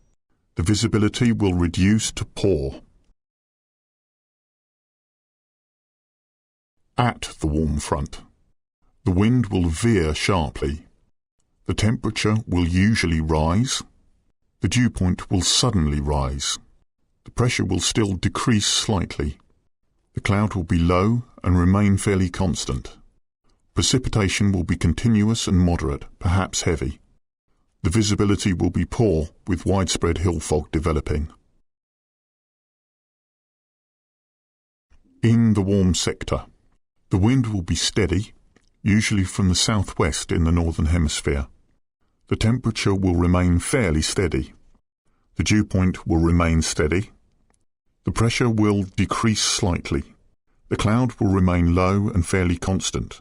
Precipitation will become light and patchy in nature. The visibility will remain poor, with extensive fog over high ground. At the cold front, the wind will veer sharply with gusts and possibly squalls. The temperature will usually fall. The dew point will suddenly fall. The pressure will start rising. The cloud will be low, but start changing in character. Precipitation will be moderate, with heavy bursts and perhaps thunderstorms. The visibility will be poor in the precipitation, but quickly show signs of improving. Behind the cold front, the wind will steadily veer slightly more to the northwest in the northern hemisphere.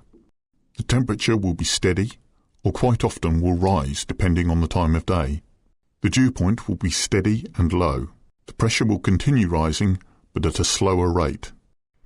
The layer cloud will clear, and convection will start with tall cumulus and cumulonimbus towers forming.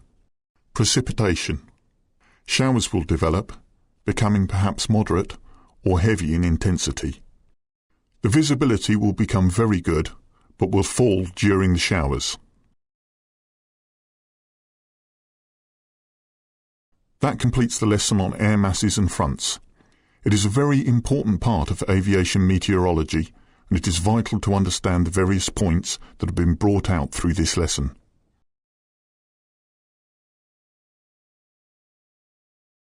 The main type of low-pressure system, or depression, that affects the weather in temperate mid-latitudes are those that form in association with fronts. These are called frontal depressions. However, there are several other types of lows or depression that we shall consider throughout this lesson. Orographic or lee lows occasionally form, as the name suggests, to the lee of high ground. When air meets a significant barrier in the form of a range of hills or mountains, its options are to go around or over the top of the high ground. The resultant airflow depends on the stability of the atmosphere on that day and the strength of the airflow hitting the barrier.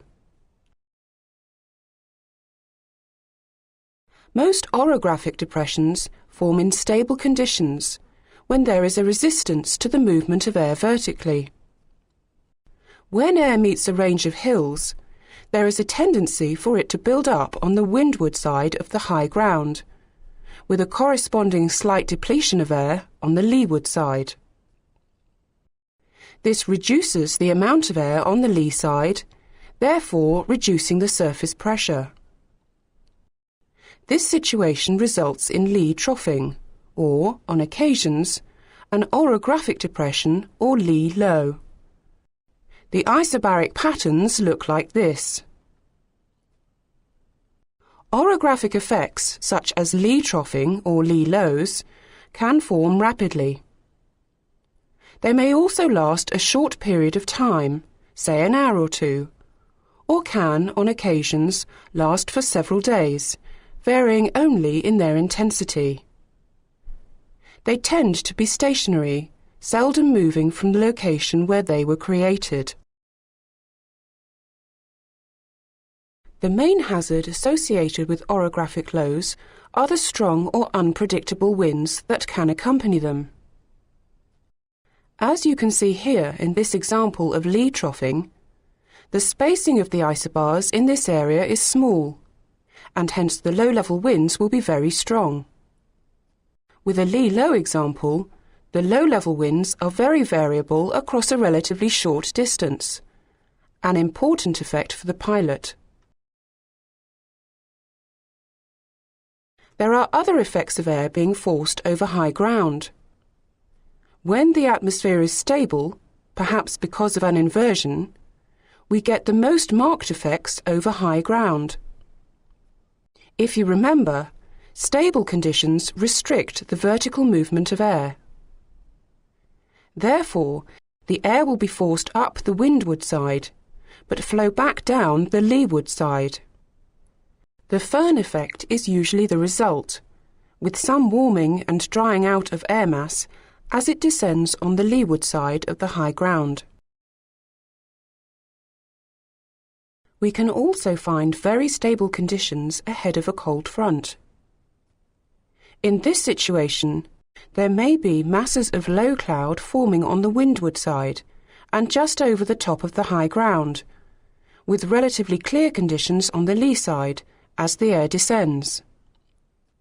The orographic low forms here, and severe convection may result on the lee side, caused by convergence of the low-level winds and strong heating by the sun in the absence of other cloud.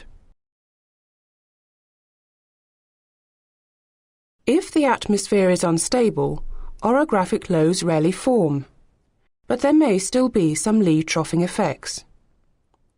In this case, the instability can be released by uplift over the high ground and the heating effects of the sun.